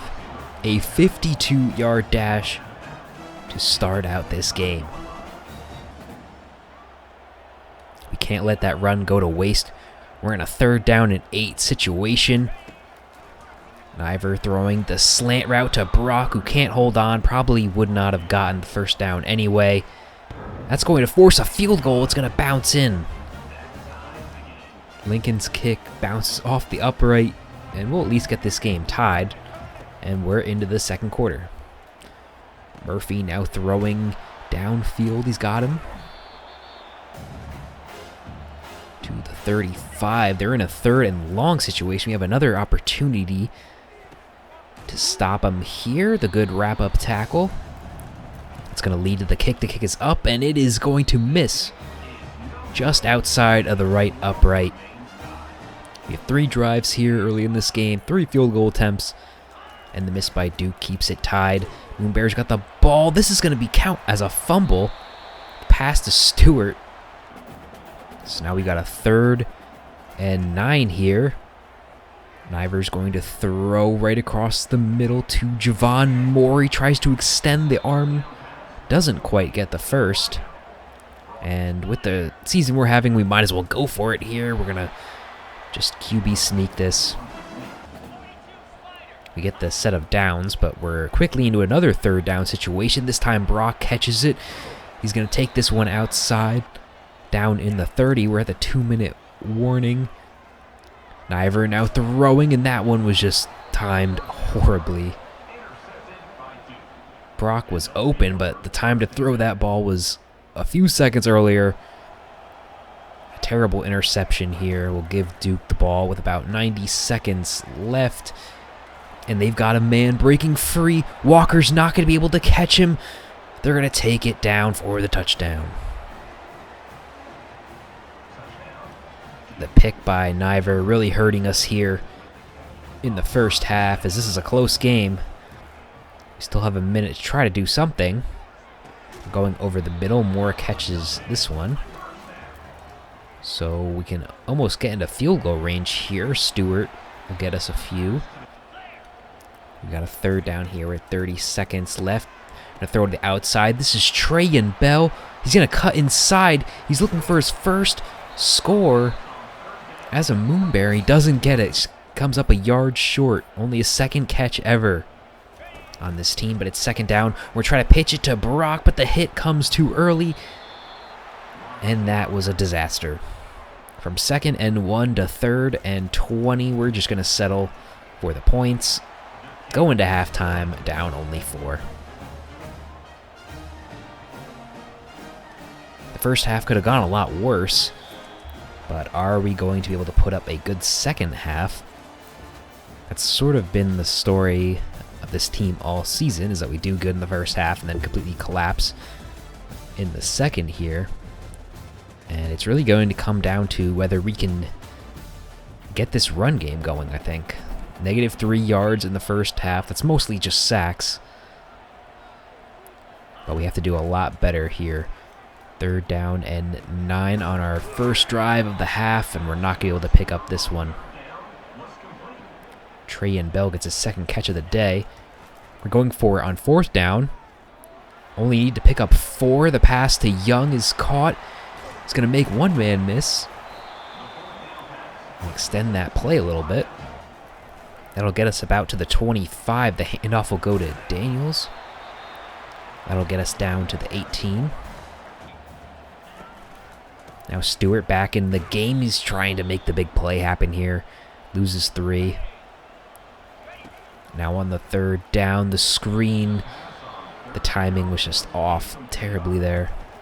Gonna go for the field goal, and now we miss one. Duke missed one, and now we get our miss. So this will remain a 4-point game. Duke back with the ball. First time of this half. They got a receiver over 100 on that pass. Now the curl route breaking free. We have one man left to stop him. We wrap him up at the 4.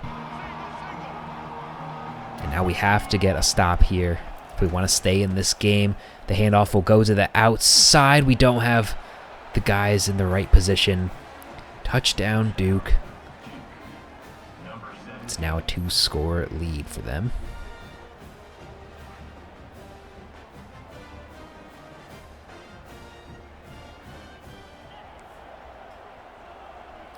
Moonbears have the ball. We're in a 1st and 19 situation after a holding call and now getting thrown to the ground. Will back us all the way up to the 3. So we just got to dig ourselves out of this hole right now. We're going to hand off to Stewart. That'll only get a couple. Can't really risk throwing the ball here, so that's just going to lead to a punt. It is now the 4th quarter. Duke up 11. They can seal the game here, and they might do it on this one play. We're not able to get to him. Another second half collapse for the Moonbears. 8 minutes left for Niver to try to pull out a miracle, trying to go deep out of desperation. Ball is a little bit underthrown. And that'll lead to the second pick of the day. Duke can now completely take control of the rest of this game. We got a first down on that run. They'll get another first down here. That looks like the tight end. Not able to get all the way in. 1st and goal. Murphy throwing the slant. He's got his man. Duke now can just pile it on, I guess. It's 31-6. If they score again, we'll do worse than we did last year. And this is a nice play. Setting up a 3rd and 3. Moore now takes the handoff. And we're marching down the field here. And we're going right back. 3rd and 21. Niver going for it all. And it's picked off again. And that's going to lead to the end of the game. We do improve upon last year, I guess you could say. We only lost by 25 this time. But the Moonbears will drop to 1-8. Duke will improve to 6-3. Malik Murphy gets player of the game. I don't really have a lot to say after that one, so I'll come back after the stats are done.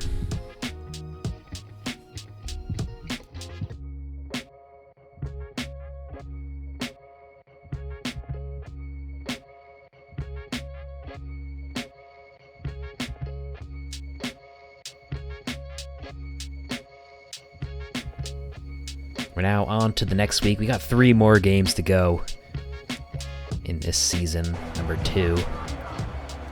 We're playing the USF Bulls, who are under 500.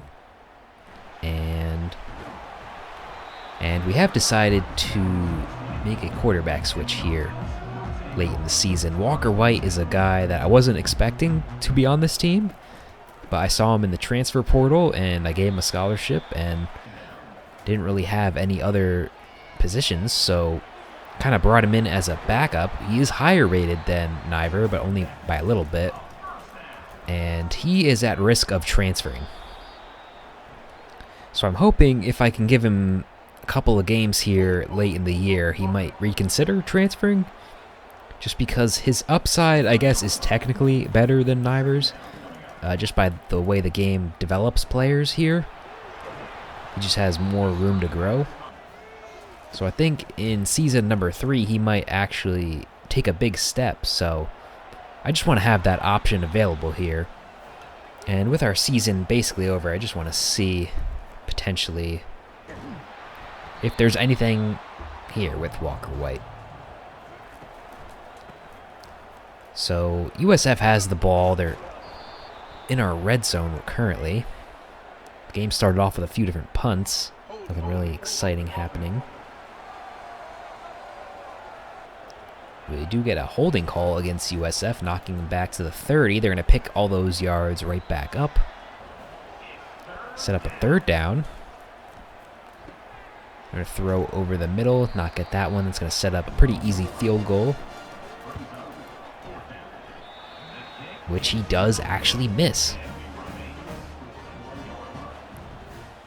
So now we're into the second quarter. Score is still 0-0. It's about as exciting of a game you could have here late in the season.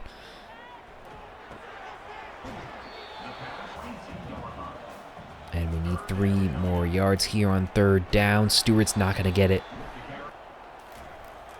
Try a field goal for ourselves. We do knock that one through. Lincoln picks up 3 points for us. And now we're going to fast forward to the 2-minute warning. So it's still a 3-0 game here.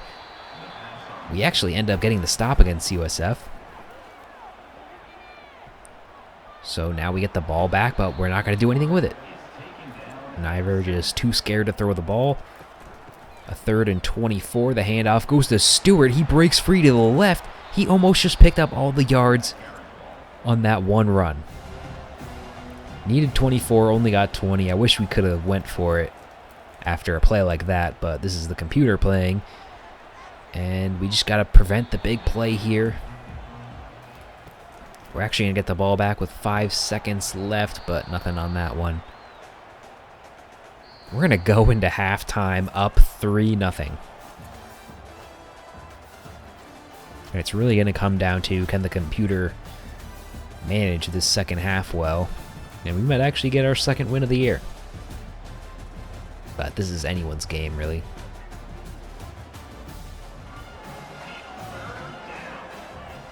So now back in the third quarter. The Bulls have the ball. And they're going to stall on third down. We're going to get the ball back here around midfield. Third down, and we're going down.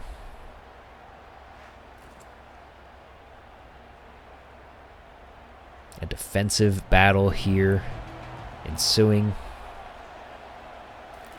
A turnover at this point could really change the trajectory of this game. We get them to another third down. They're going to hand off and pick up the run plus a little bit more. That'll get them down within our red zone. The handoff will go up the middle this time. They'll pick up 7. Third down, they're trusting their running back. This time the trust fails. They're going to try another kick here. And this one is good.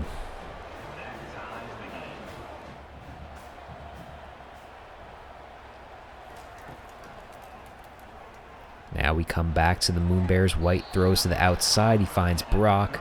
Not enough for the first down. We're actually going to punt it here. Again, I would be more aggressive with how our season's going. And they are about to return this punt. It's going to come down to number 24, and he's not going to be able to catch him. The special teams gets the first touchdown of the day.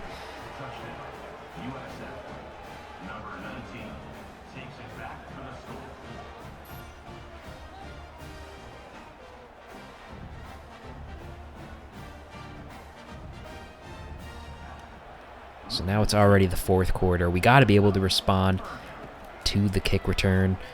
Third down. White has nothing on this one. He'll be thrown down. And USF will get the ball back. 3rd and 14. A couple of first downs, and they can end it here. We're going to pop this one out. So a chance for Walker White to lead a fourth quarter comeback. First down. This one's going into traffic. Second down. White has the pressure in his face. Third down. And intercepted. Trying to hit Julio Young. Puts way too much juice on it. And the USF will have control here.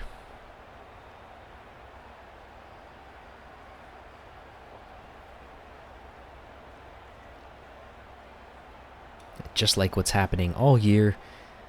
We get into a third and long situation, we just throw it up, and it's intercepted, of course.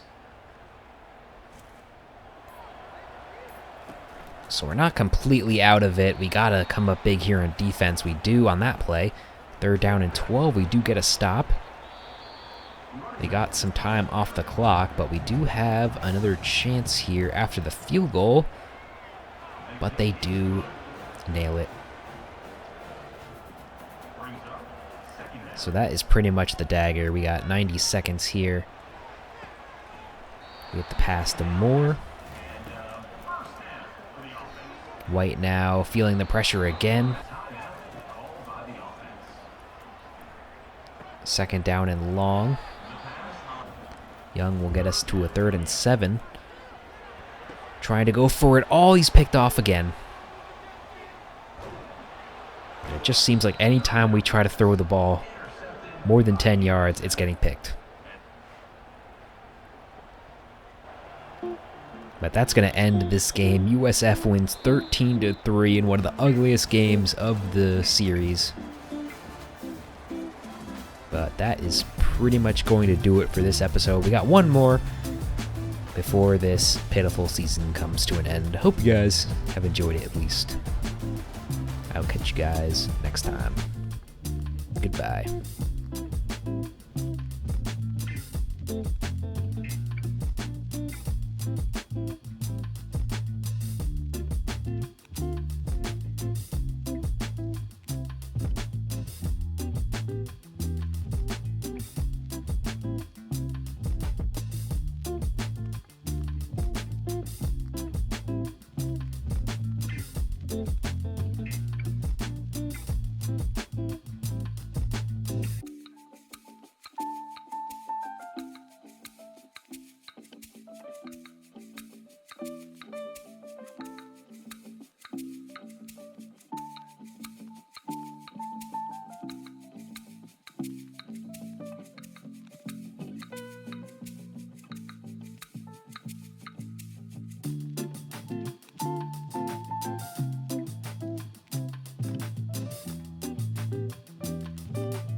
Today is the final episode of season number 2 in the Moonbears Dynasty. We're sitting at 1-9. We got to win both games to improve upon last season, or win at least one of the games here to tie last season. So looking at some of the recruiting, it's mostly just defense is the focus right now. I kind of skimped out on the defense all season. Not a lot of players were interested, so I did have to go and find some 3-star players that weren't really getting a lot of attention. So we got a corner, some linebackers, and we have Espinosa here, the right end. And the only offensive player to talk about here is John Lopes, the JUCO receiver, who I'm kind of targeting as a Ray Brock replacement for next season. So let's get into our first game here against Memphis. Walker White is still our starter here today. And will one of our backup quarterbacks ever throw a passing touchdown? It is yet to happen in this dynasty. And White is actually kind of threatening to transfer. He transferred to us last offseason. We didn't really get him onto the field until last episode. And now he kind of wants to leave. So we'll have to see how that develops in the offseason. Our first drive goes nowhere. And going through this game kind of quick. Here we have a Memphis drive in Moonbear territory. We're not able to stop the 3rd down run by Sutton Smith. The play action for the Memphis quarterback. That'll get him down to the 22. Now the handoff goes to Smith. He makes one man miss. And now the second juke. Touchdown Memphis. They will strike first.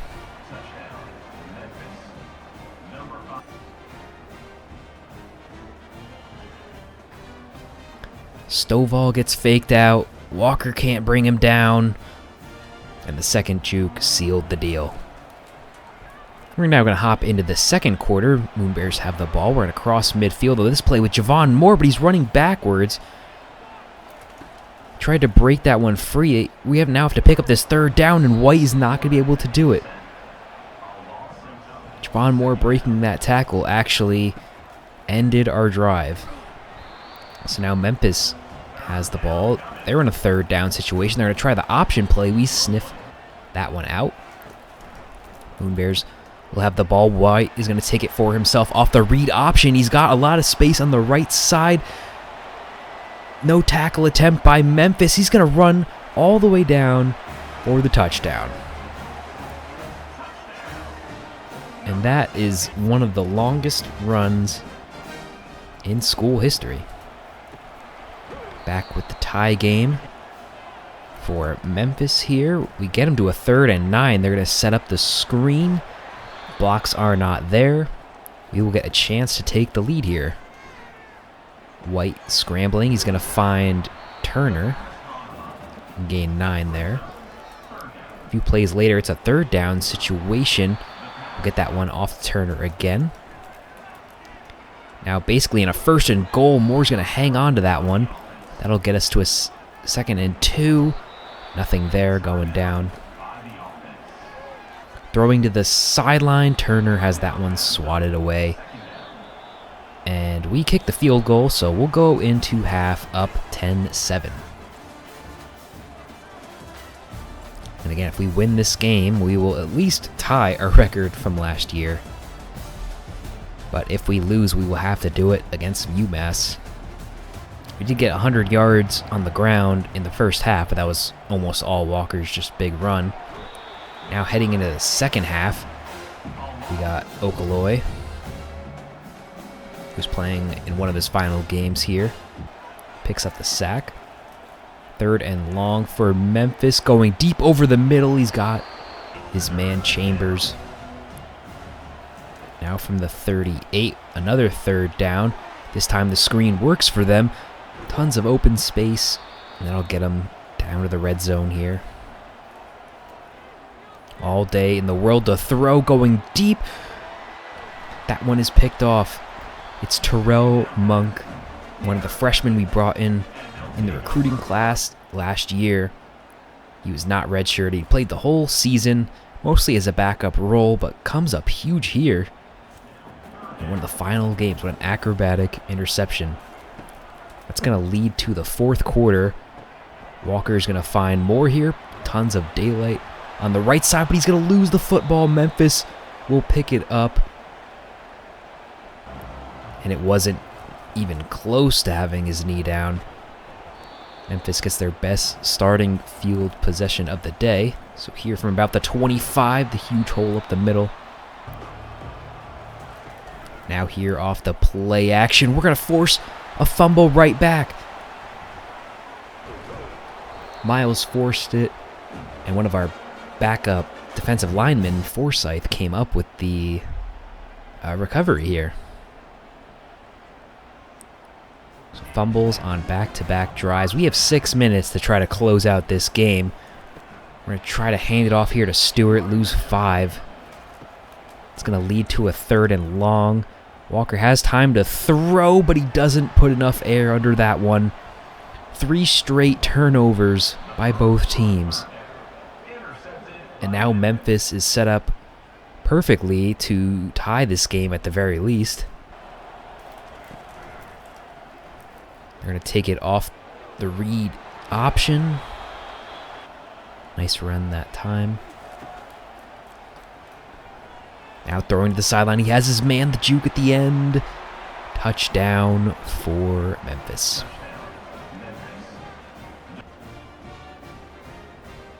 We had a linebacker covering him and just had to juke out the safety. So 14-10, we got 3 minutes to try to get back into this game. It's only going to take 2 plays. Javon Moore, the deep touchdown, 74 yards.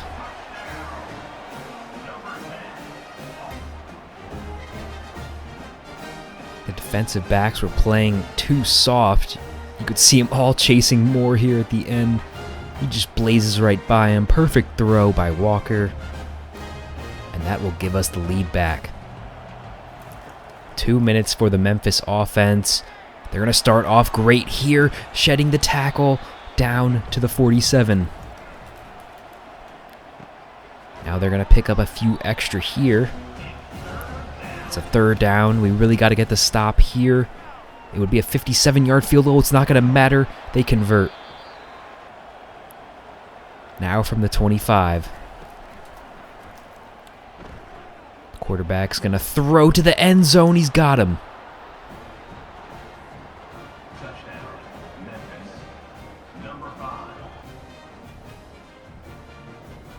And there is just no one in the area to defend that. So now we got to do it again. A minute left. We'll start with a screen. Stewart goes down. Loss of 1. 2nd and 11. That one's swatted down. Just an inaccurate throw that time. 3rd and 11. We're going to get this one to Stewart. He only gets 7. The game's going to come down to this. 4th and 7. Walker almost intercepted. It's not even going to matter.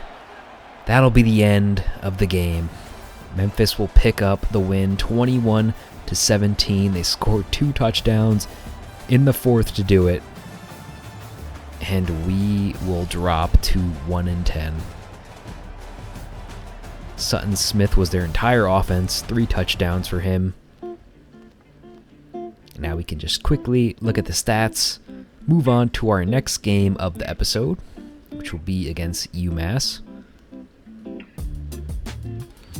Defensively, I think we played all right, but we really just couldn't get them off the field when it mattered the most. And waiting this long to really start recruiting some of these defensive players might have turned out to be a mistake. We'll have to see the final recruiting class if we can get some of these prospects in, because we definitely need to improve our run defense. Still just letting these running backs run all over us all game. Now, UMass is one of the closest teams to us in terms of rating. They're 3-8. I really thought we were going to beat them last year, because they also had a bad record at the last game of the year. So we'll have to try to get that revenge here today. The final game of season number 2 will kick off in just a moment. Starting for UMass, Ahmad Haston. So first play for Haston. He's going to be thrown down. Tobechi Okoloi, quietly becoming one of our best transfer pickups of last season, as he had a sack in last game and this one as well. And he's playing in his final game in college here. And UMass will stall here. So now we can take a look at this Moonbear offense under the lights here. Late in the season, Walker had a big run last game, and now showing off the legs again. All the way down within the 10. Picks up a cool 49 yards. But we're in a 3rd and goal situation, trying to get this one to our tight end, and it's not going to work. We'll just settle for the field goal. UMass will get the ball, and the second effort that time by the running back actually leads to a loss of 8. Uluave on the tackle. 3rd and 16. He's going to heave this one to the end zone. We at least swat this down. In year number 1, that would have been a touchdown. But we got a 3rd down here as we get the ball. Daniel's not able to pick it up. But we're 1-10. Let's go for it on 4th down. Walker has some time, but not enough of it, I guess. We get sacked on 4th down. UMass will take over at midfield. Haston not able to set up the screen here, so they're going to punt the ball. And we're already midway through the 2nd quarter, if you can't tell how bad this game is right now. Here's a 3rd down for us. 3rd and 5. Stewart gets caught up for a second, and he had that. He had the touchdown on that play. Here's a 3rd down for UMass at midfield. Play action. He's going to heave it to the end zone again, but we know how to swat these ones down. How about a third down for the Moonbears now? Walker throwing to the side. We get the catch, but nothing is there after the catch. So now 25 seconds left. They finally get break something here. Just send a go route against our third corner. We got 10 seconds left to try to score, match that score. We're going deep. Stewart somehow comes down with it. 1 second left. We get the timeout here. The game is coming alive with 1 minute left, and then we do that kick. And outside of like 3 plays, what an ugly half of football here. And you know it's bad when the top player is a guy who has 2 catches.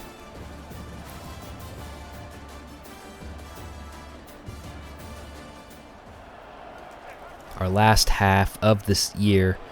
Here goes Stewart making the juke to the outside. He's got a lot of green grass on the sideline. He's going to run but be caught eventually. Down to the 21. He's got 664 yards this season. He needs about 30 to pass Harvey Peters' school record from last season. We got a third down situation. There'll be a play action, and the pressure gets to us. Going for it now on 4th down. We're going to go up top and not get it on that one. We turn it over on downs. UMass will recover. It's a 3rd down. They love heaving the ball on 3rd down, and this time it looked like he caught it, but I guess he dropped it. So now another 3rd down for us. Stewart not able to get to the marker. Hand this one off to Daniels. Picks up the 1st down for us. But we gotta make something out of it. We're gonna hand off to Stewart. He's got a lane on the outside. He'll gain 10. Needs about 20 more. And now the tight end Daniels is open over the middle. Basically a 1st and goal situation here.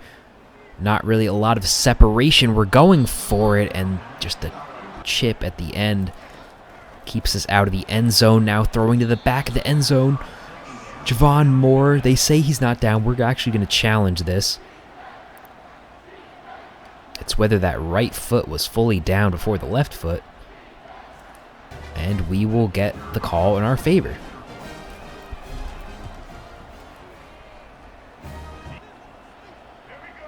Third quarter is about to wrap up. UMass on 3rd down, we get the stop.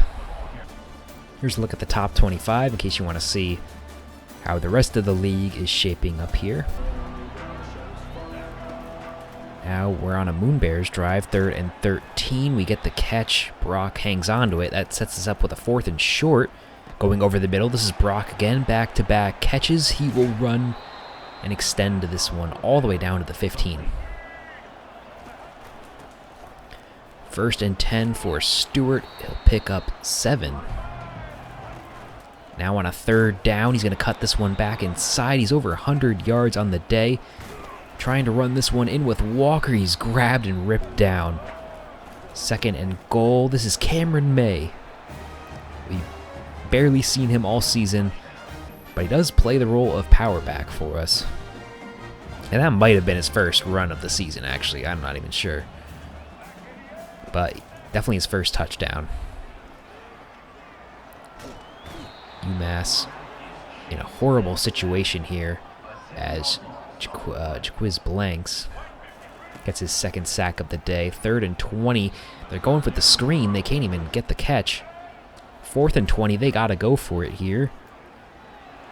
Doing what they do best. Chuck it up deep, and they don't get it. Stovall in coverage. Moonbears are up 10. We can ice them here. They got a guy wide open. He'll recover. It's Johnny Daniels. The running back for us will give us the 17-point lead here.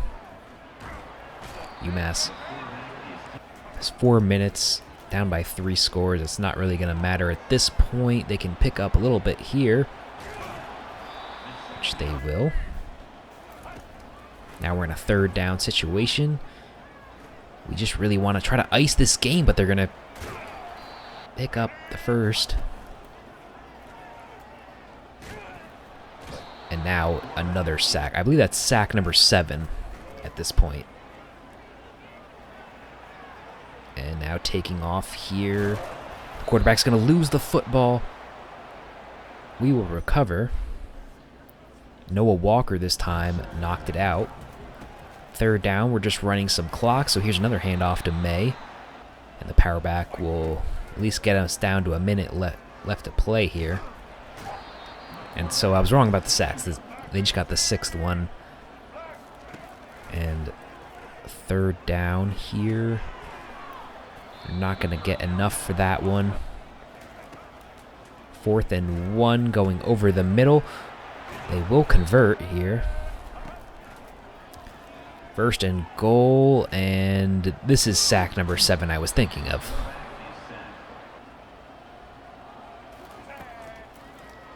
Now 2nd and goal, and we're going to finally get out of here. Walker, he had the forced fumble, and now he picks off Haston in his final game of his college career. That's a pretty good way to go out. And we will get our 2nd win of the season. So another 2-10 season, but winning on a good, or ending on a win is always good. I don't know why Walker White is the player of the game when we have a guy who forced 2 turnovers. But that is going to do it for season number 2. Hope you guys have enjoyed the journey and are looking forward to a hopefully improved season 3. I'll catch you guys later. Goodbye.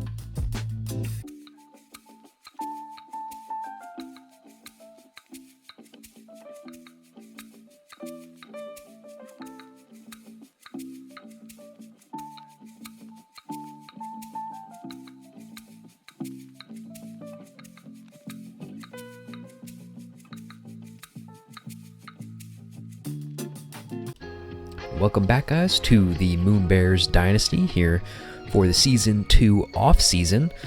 And the last bit of recruiting before the season officially ends is we're just going to offer a scholarship to a 1-star defensive tackle, as that position group is really becoming thin here at the end of the season.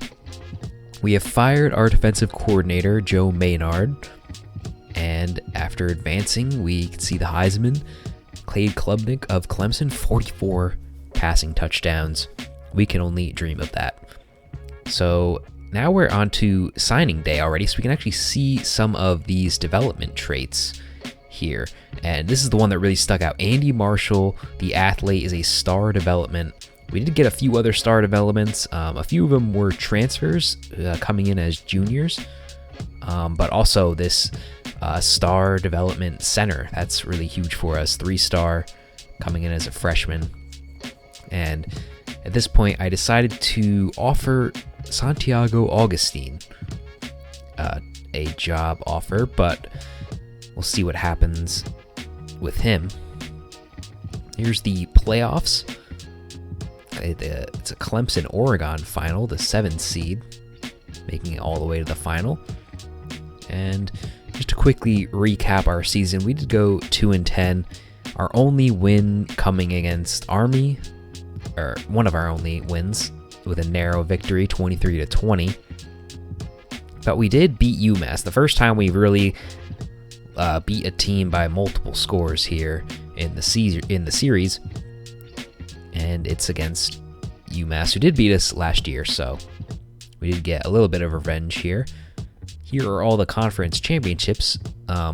The most notable one being our own conference in the American Conference, Tulsa defeating Charlotte.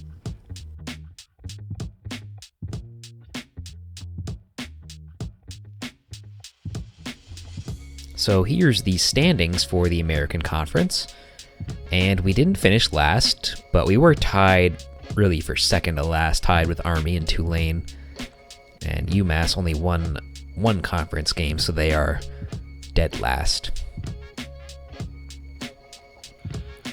Now we can quickly just go through the awards.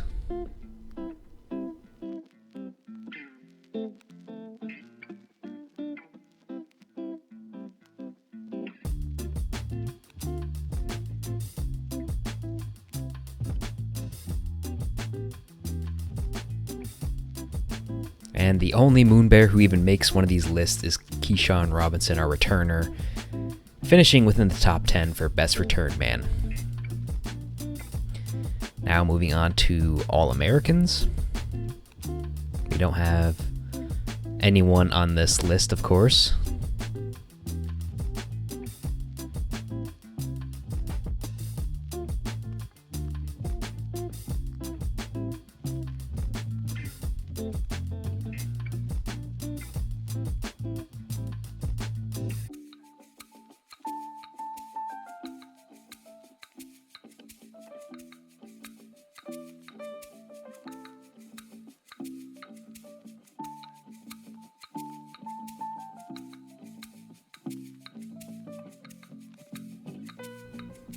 But I am curious to see if we have any all-conference players.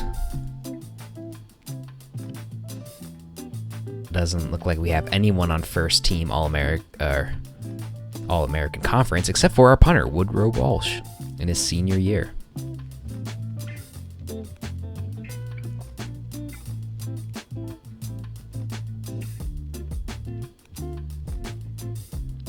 And for second team, we have no one.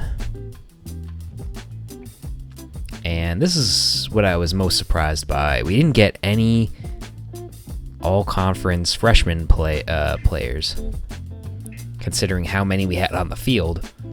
But we will have some redshirt freshmen on the field next season, so maybe we can change that. Let's look at the season stats. Niver finishes just under 2,000 yards, 10 touchdowns, 15 interceptions.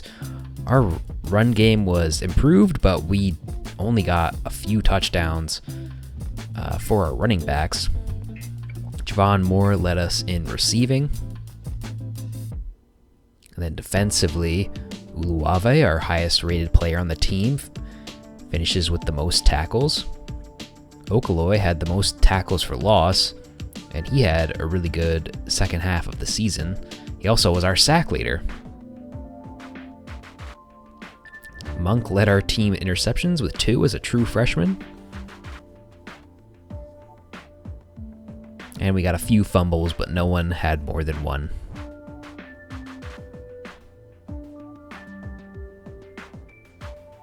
McCrary had the 1 defensive touchdown for us. And kicking the ball, we improved with Lincoln this year.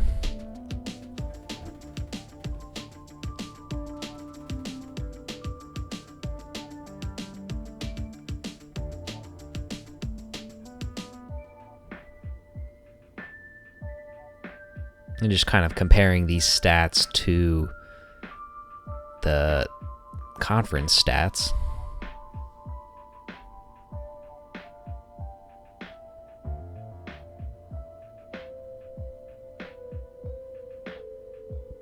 None of our players really making it on here. Defensively, we are all over the top of the tackle leaderboards, mostly because our defense is constantly on the field. But Okaloi led the conference in TFLs.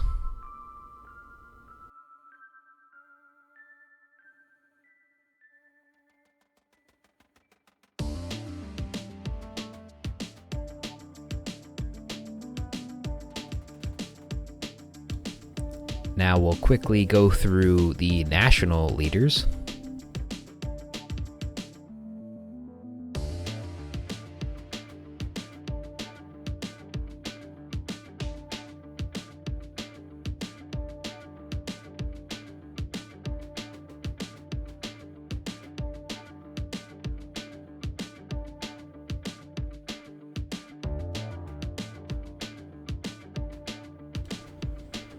Now we can look at some of the stats of the seniors who will be graduating from us. So we can start with Quaylen Hill, who did transfer to us from FIU.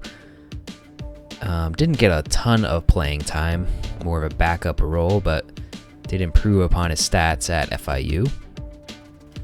Jordan Miles transferred to us from Kennesaw State, and he immediately became the starter for us. And he had about similar production than he did at Kennesaw State.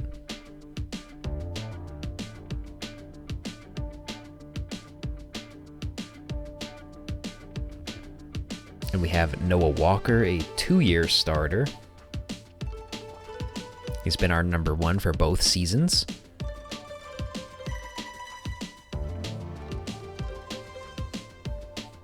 The fullback, Gregory, and I thought he did at least something on our team. He did not carry the ball once. He got no touches, technically being a starter for us.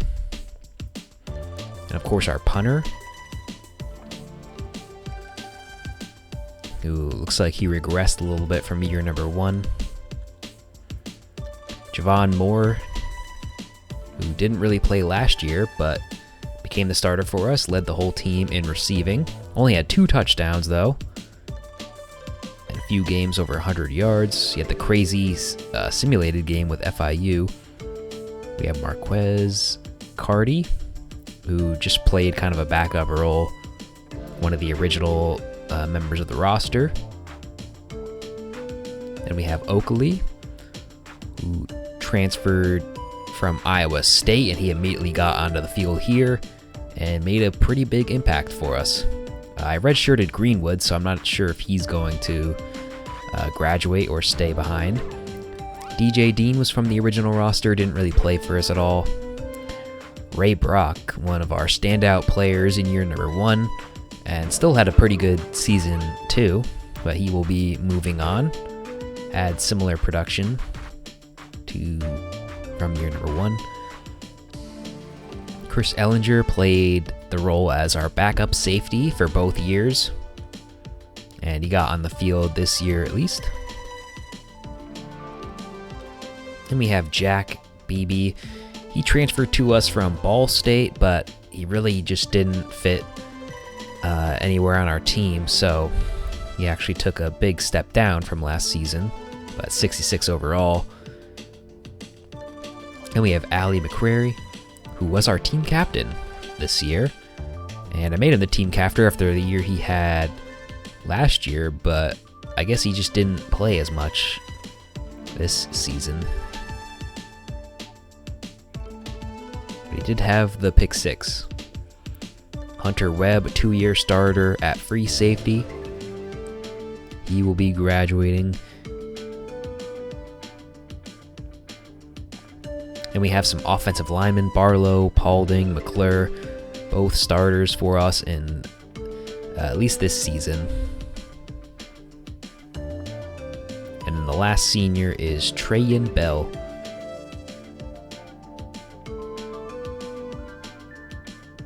Who he had 1 game this season with the 2 catches for 40 yards. Didn't really get on the field other than that.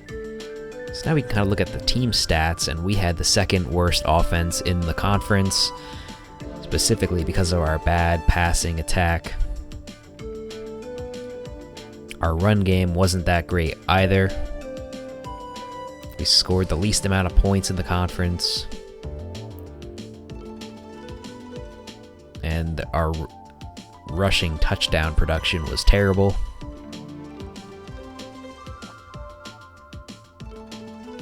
Defensively, looks like in terms of yards, we were about average.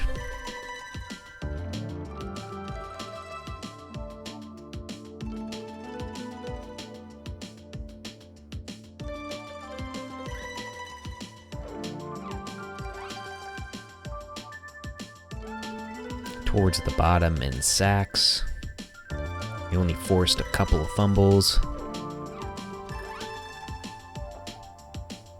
And only 6 picks.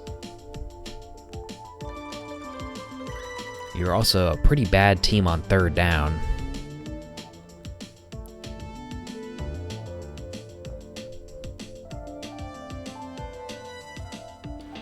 And then the red zone is where we really struggled, only converting on 32% of our drives.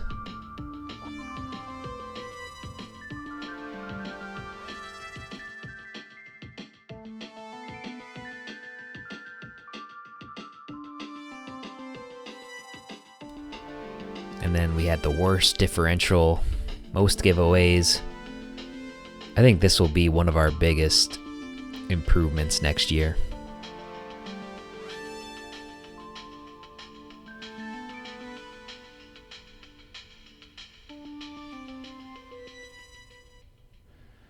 So the national championship was won by Clemson, 31-21. So Klednick gets the Heisman as well as the national championship.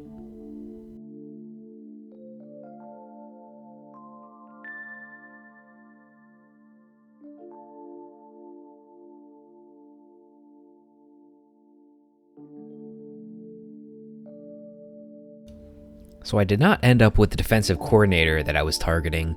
So the game gave us Paul Foster, the defensive coordinator. He actually came over from Northwestern. So we'll have to check out some of his traits later. But we did fire Maynard, and Maynard did not end up getting any job anywhere.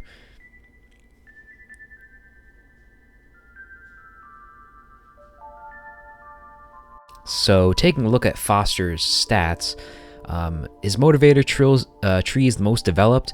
The top skills don't really matter because our offensive coordinator already has those.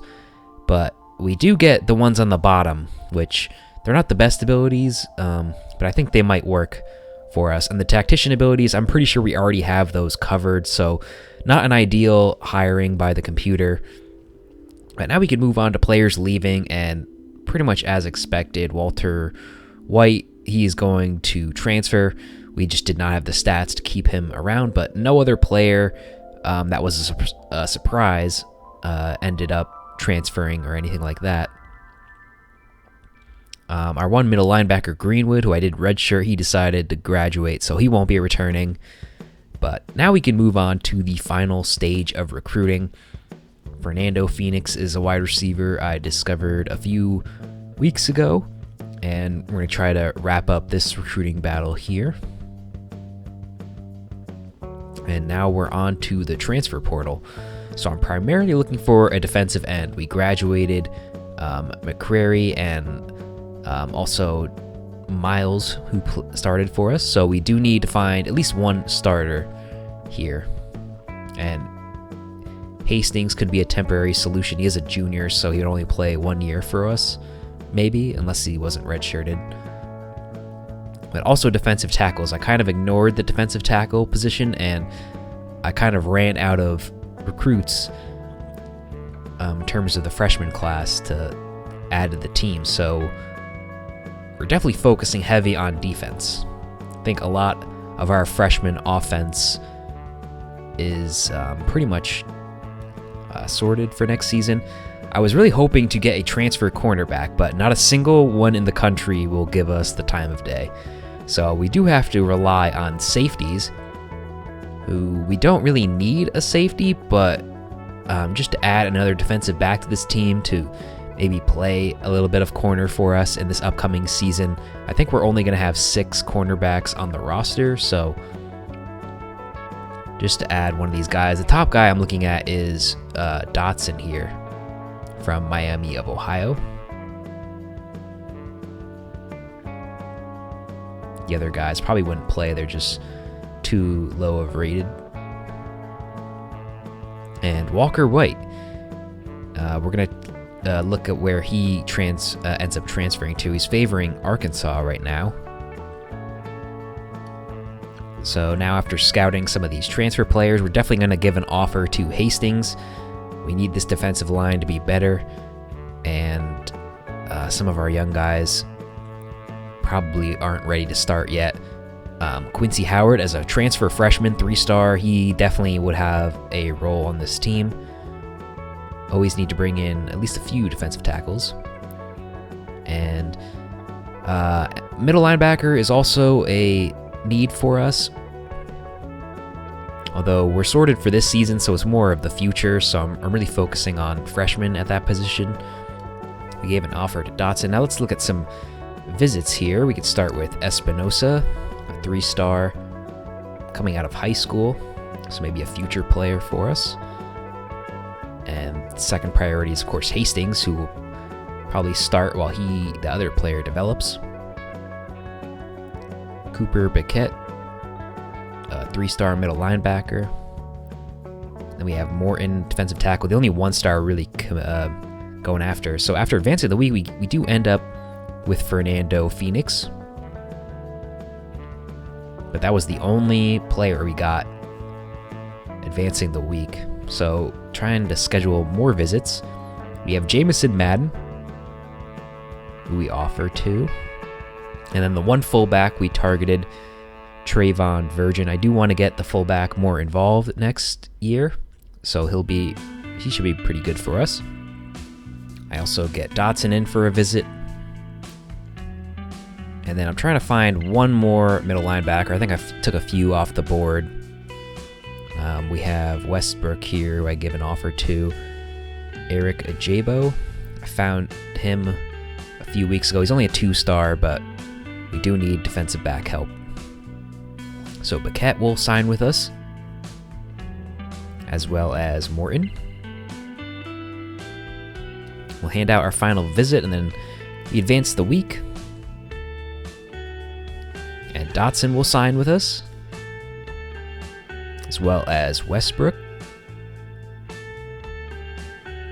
Ajabo.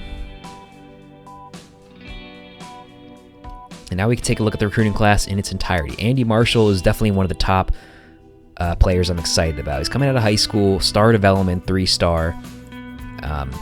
He'll be pretty big for us after a year 2 development. We got Virgin, the running back. Hollenbach, Lopes, and Phoenix will all be joining our receiving core. We lost 3 players, so that's perfect. Joe Hope at tight end. We brought in 3 offensive tackles, 1 offensive guard, and a center.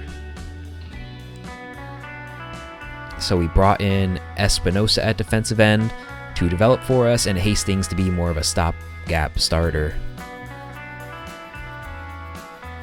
Defensive tackle, we brought in 3 guys, Boone, Morton, and Howard.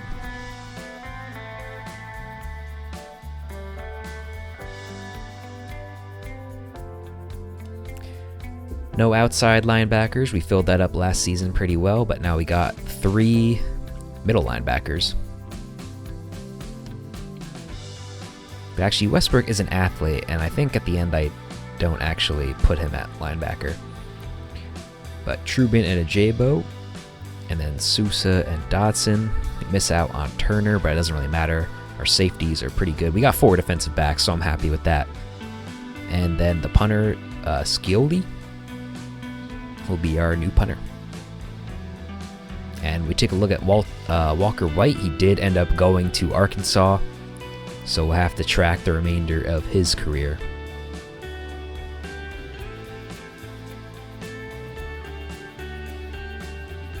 And we ended up at the 4th overall team in the American, 48th overall, 22 3-stars, 1 2-star, 1 1-star. 3-star was my focus, and probably next season we will try to get our first 4-star. You can see North Texas had 5 4-stars, so we're going to have to keep up with them if we want to win this conference. So Andy Marshall, it's interesting that he could play a lot of defensive positions, but with his carrying and running back abilities, we got to definitely put him at running back. And then Westbrook, he can also play pretty much anywhere on the defense, so I'm actually going to put him at safety. And Sousa will move to corner, just to increase our number of corners. We started at level 15, and now our coach level goes up to 21. So before we look at the coach training, let's look at how some of our players trained. Uluave is still our number 1 player, goes up to 85 overall. Ben Daniels took a huge jump at tight end, but let's go by position. Niver goes up to an 80 overall, still solidified as the starter. And Cleveland has good development, so he might be a pretty good player for us in a couple of years. At running back, Schwartz goes up to the number 1 in overall, but Stewart was the best of the 3 last season. So all 3 of these guys are going to get on the field again, but I think Stewart still has his role solidified as the number 1. Julio Young, no surprises, is the number 1 receiver. Turner and Keyshawn Robinson, who transferred to us for playing time, he'll finally get onto the field this season. And Ben Daniels is now the number 2 overall player on our team after just 1 season. 83 overall. Our O-line went up, but not by a ton.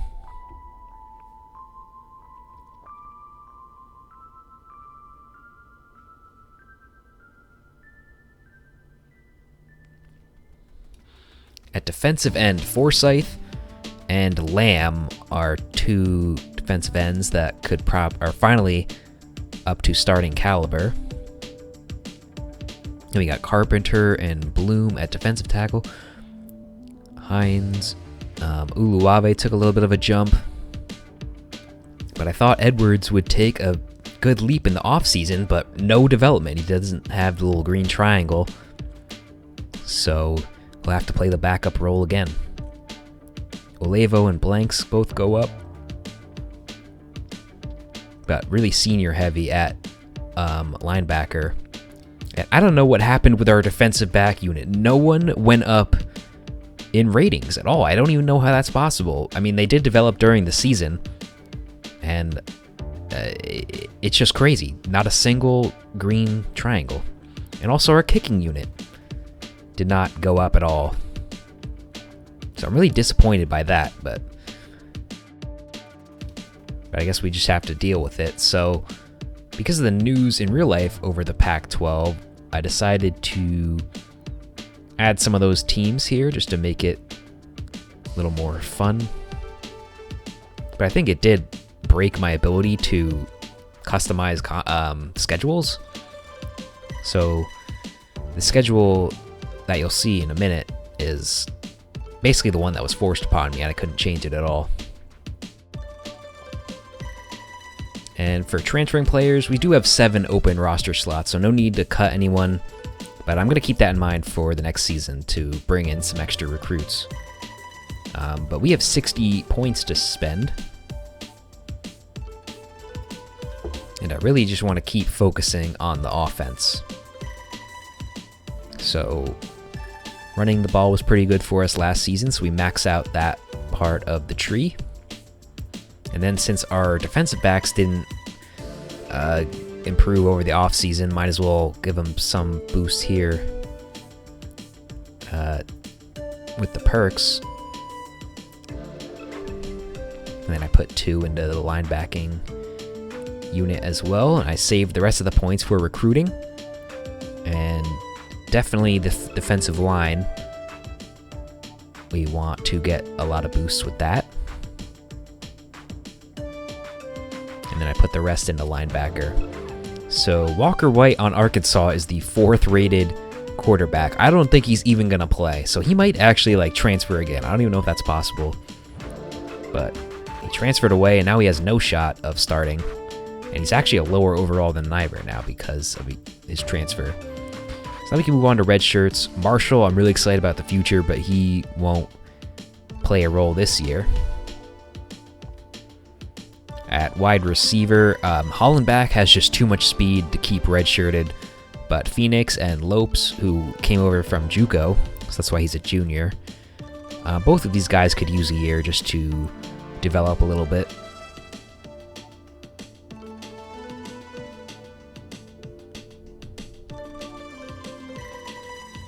Moving on to tight end. I don't think I'm going to redshirt any of these guys. Hope comes in as our 2nd tight end already, and he's got good development.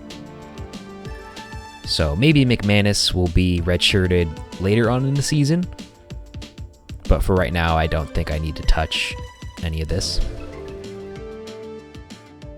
At offensive line, pretty much all of the recruits we brought in are redshirted. None of them are capable of starting. And then at defensive line, Espinosa will get redshirted. He's our only freshman there. And then the 2 defensive tackles we brought in, both of them are pretty low overall.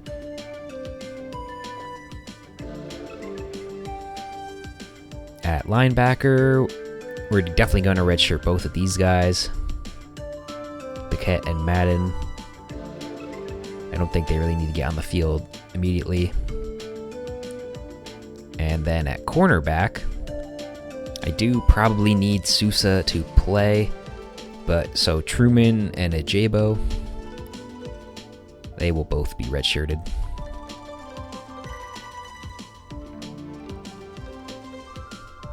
And then Westbrook will be redshirted at safety.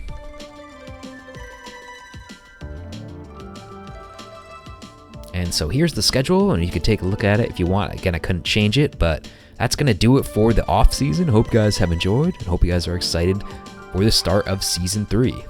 I'll catch you guys then. Goodbye.